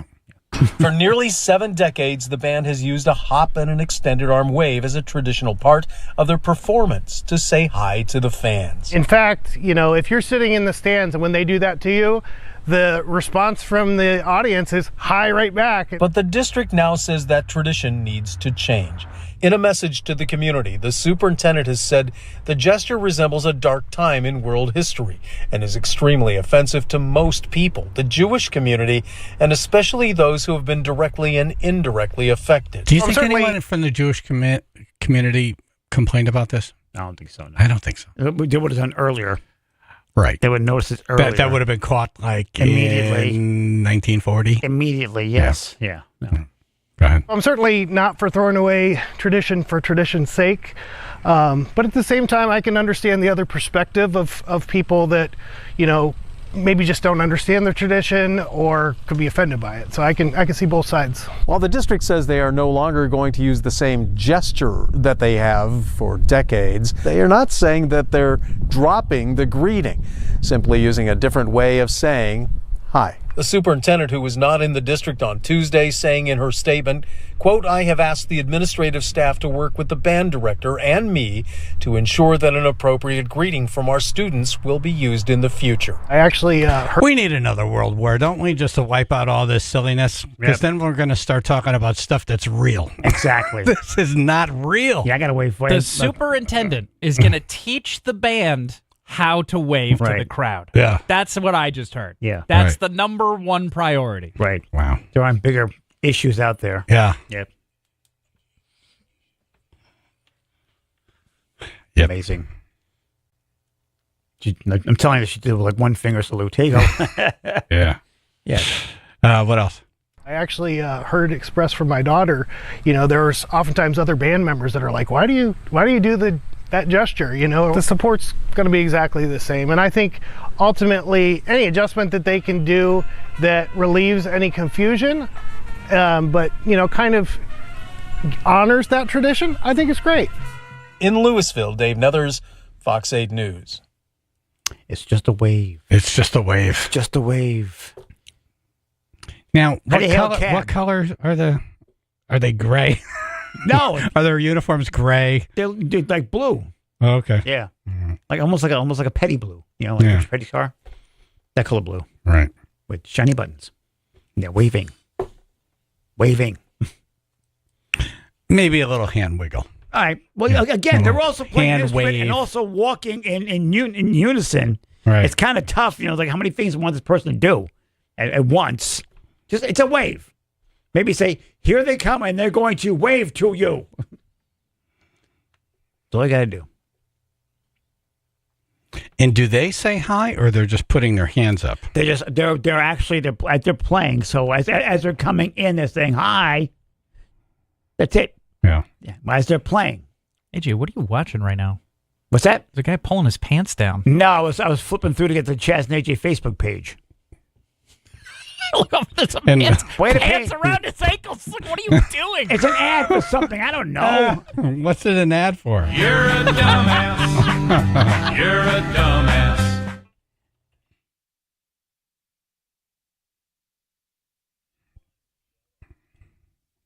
All right, Stump the Chumps. It's going to be Anchorman Trivia, and we're bringing in a ringer. Cool. Jane's Addiction tickets. Easy enough to look up Anchorman Trivia, by the way. Yes. You can Google it. We are Google free on this side. Yep.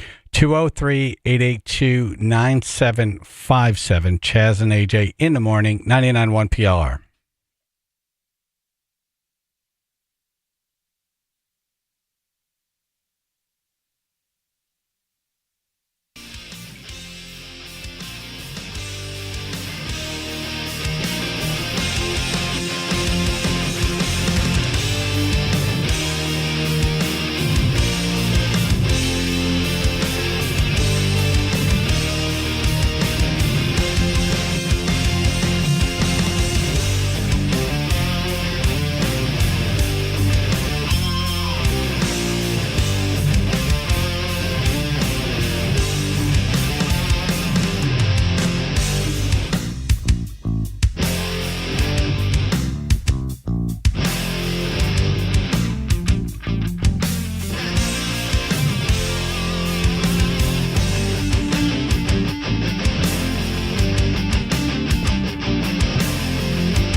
Chaz and AJ in the morning, 99.1 PLR.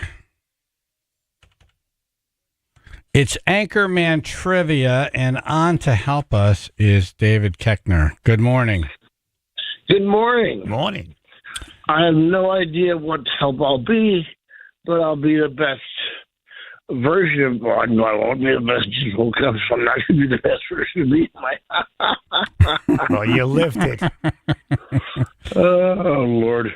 My eyes opened. I'm very grateful for the day. What time is it where you're at right now? 6:30. Not that early. Okay. Not terrible. Not terrible. Right. Yeah. Try it every day. David's at the New York Comedy Club in Stamford tomorrow and Saturday. Awesome. For 4 shows. Also doing trivia Saturday at 4. That's sold out. Cool. We are That's linked 5 up. shows. Yeah, so that's 5 if you're doing the math. Right. There's 4. Right, but you're saying you just gave me great news. The trivia sold out. I didn't know that. That's fantastic. See? Very good. So wait, does that mean if it's sold out, I don't even have to do the show, do I? Not really. No. Well, the trivia part is sold out. Right. And I think there are Yeah. tickets available for the other 4 shows. And this is good practice trivia. Okay. Yeah, the stand-up. Right. So that's what we want to sell tickets for. Right, exactly, yes. That's very nice. All right. 203-882-9757. Ricky from 7 Seas, what's your question? What year did Ron Burgundy visit Milford, Connecticut? Oh, it was recently, too. I want to say like The original. The first time he visited Milford. Wait. Can I ask wait. That's not a question for the movie. That's a question for the character who lived in present day went to Milford. Is that what you're talking about, young man on the phone? No, he actually was in full character, Ron Burgundy. No, but it was outside of the movie. He wasn't in the movie. Sir. Yeah. Sir. I was saying sir 5 more times. That's not a question about the movie. That's a question about promoting the movie. Are you asking all of us collectively? Are we to answer this question? Yes. Yeah, the whole group. The picture did go viral. Remember buying the donuts? Yeah.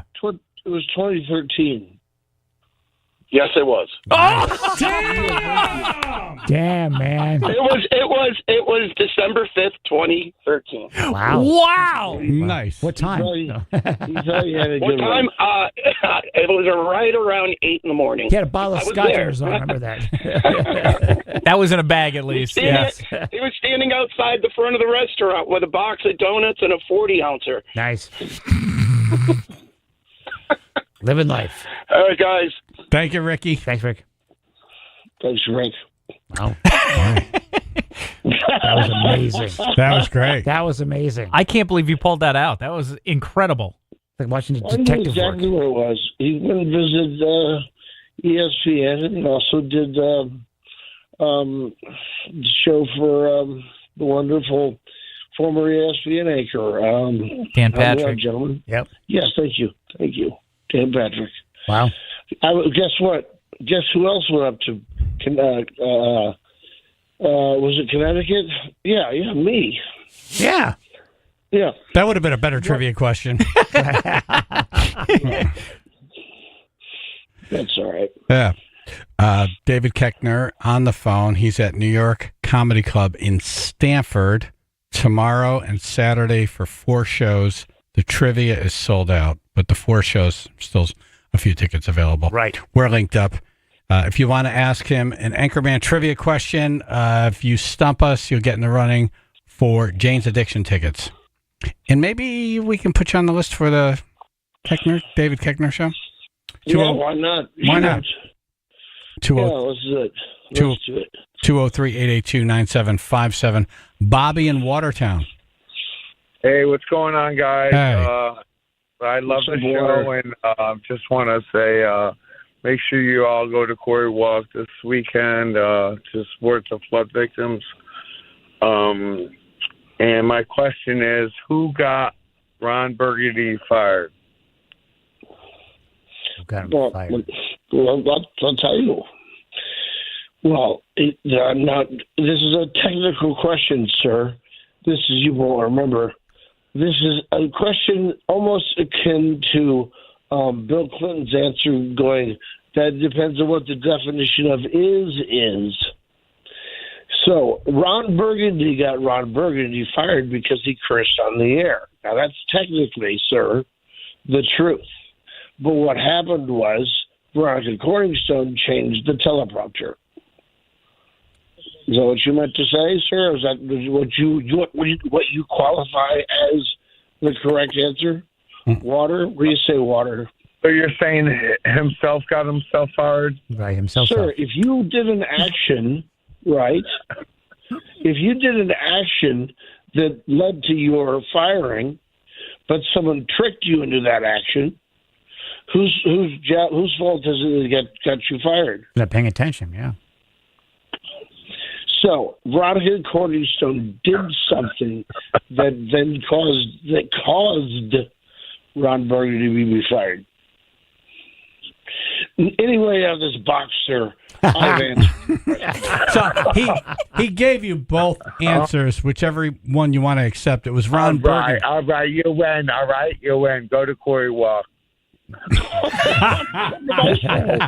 love you guys. Thanks, Thank you, Bobby. Thank you. Thanks, sir. Hey, Bobby Waters, I'll do what I want, and I'll go to my show. Bobby That's right. Waters, It'd be weird if people were at the New York Comedy Club in Stanford, and they're like, "Hey, where's David Koechner?" Right. No, he went to Quarry Walk because some guy Bobby told him to go to Quarry Walk. Exactly right. Wow, it was that easy the whole time. Yeah. All right, I love it, guys. I can't believe it's working for me. So far, so good.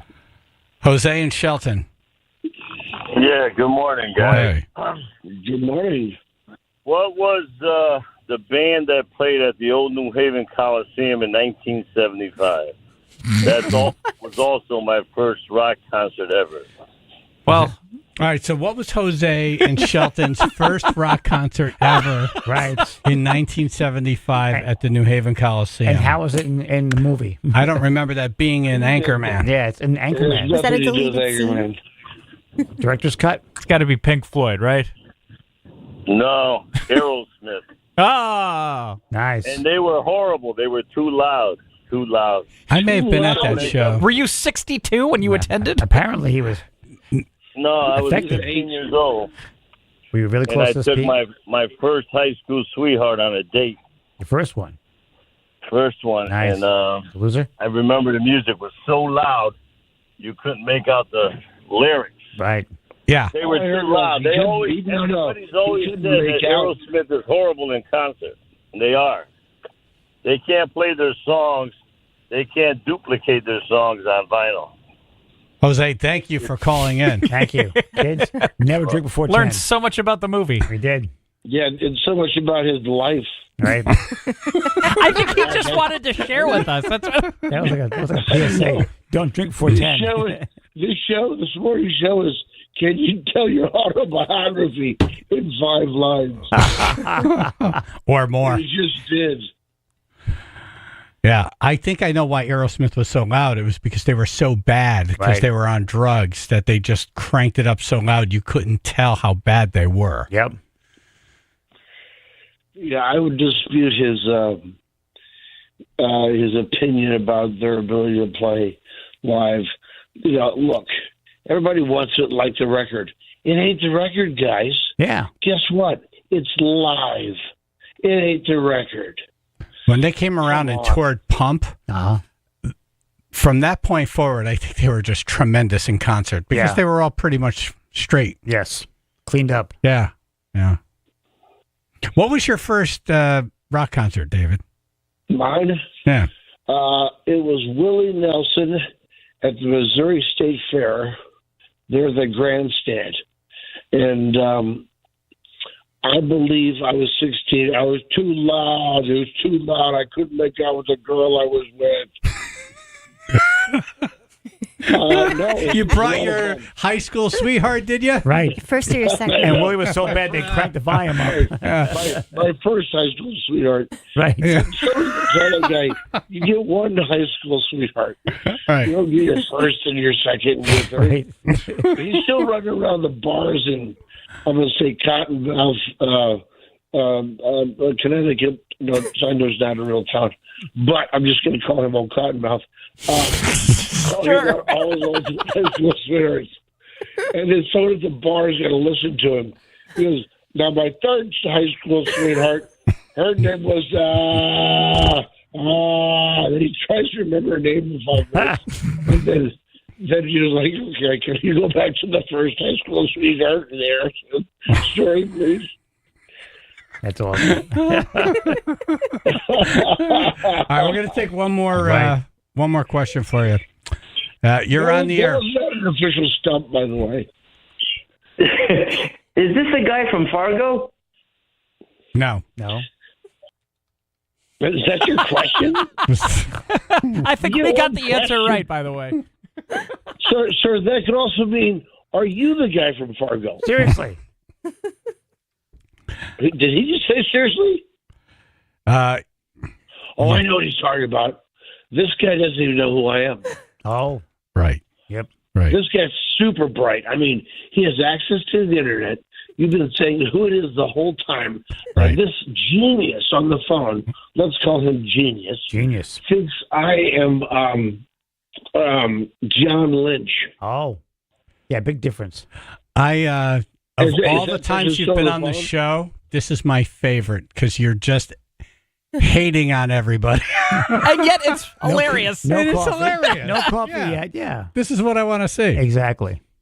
Well, I'm not awake, number one.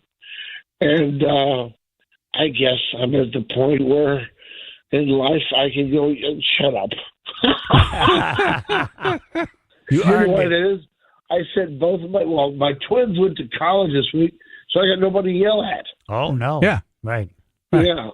And if we're being honest here, our questions weren't great. That's all right. That's even better. Nice. Right. All right. So hopefully you'll get some better questions at your trivia thing that's sold out. If not, it's going to be entertaining either way. No matter what. Oh, yeah. Guaranteed good time. David Keckner at the New York Comedy Club in Stamford tomorrow and Saturday, 4 shows. Still some tickets available for that. Trivia sold out. Thank you for waking up. Always great to hear your voice. Thank you, David. God bless you. That was a lot of fun. All right. Thank you, brother. Okay.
Thank you for listening. Thank you for calling. I just got some good news here. Oh. Kathy from Quarry Walk called Liberty Screen Printing in Naugatuck. Okay. One of the towns affected by the flooding. Yeah. And Monica said, absolutely, we will donate 100%. Aw, thank you. That is awesome. That's wonderful. We got the shirts. Yay. Thank you, Monica at Liberty Screen Printing in Naugatuck. Thank you. Hope to see you Saturday. Here, let me let Channel 3 tell you all about it. Well, if you're looking to take part in a good cause here and a good time, we know so many of you want to help those flood victims. So there's a day-long music festival. It's happening on Saturday from 11 to 11 at Quarry Park in Oxford. The festival features live music from local bands, and all of the money raised there will support those impacted by the flooding in the Naugatuck Valley. Thank you, Channel 3. Thank you. Do we have Vince? In pieces. Wow, really? We tear It's 'em not up? done yet? No, I had sent it over and then... Hold on. Here we go.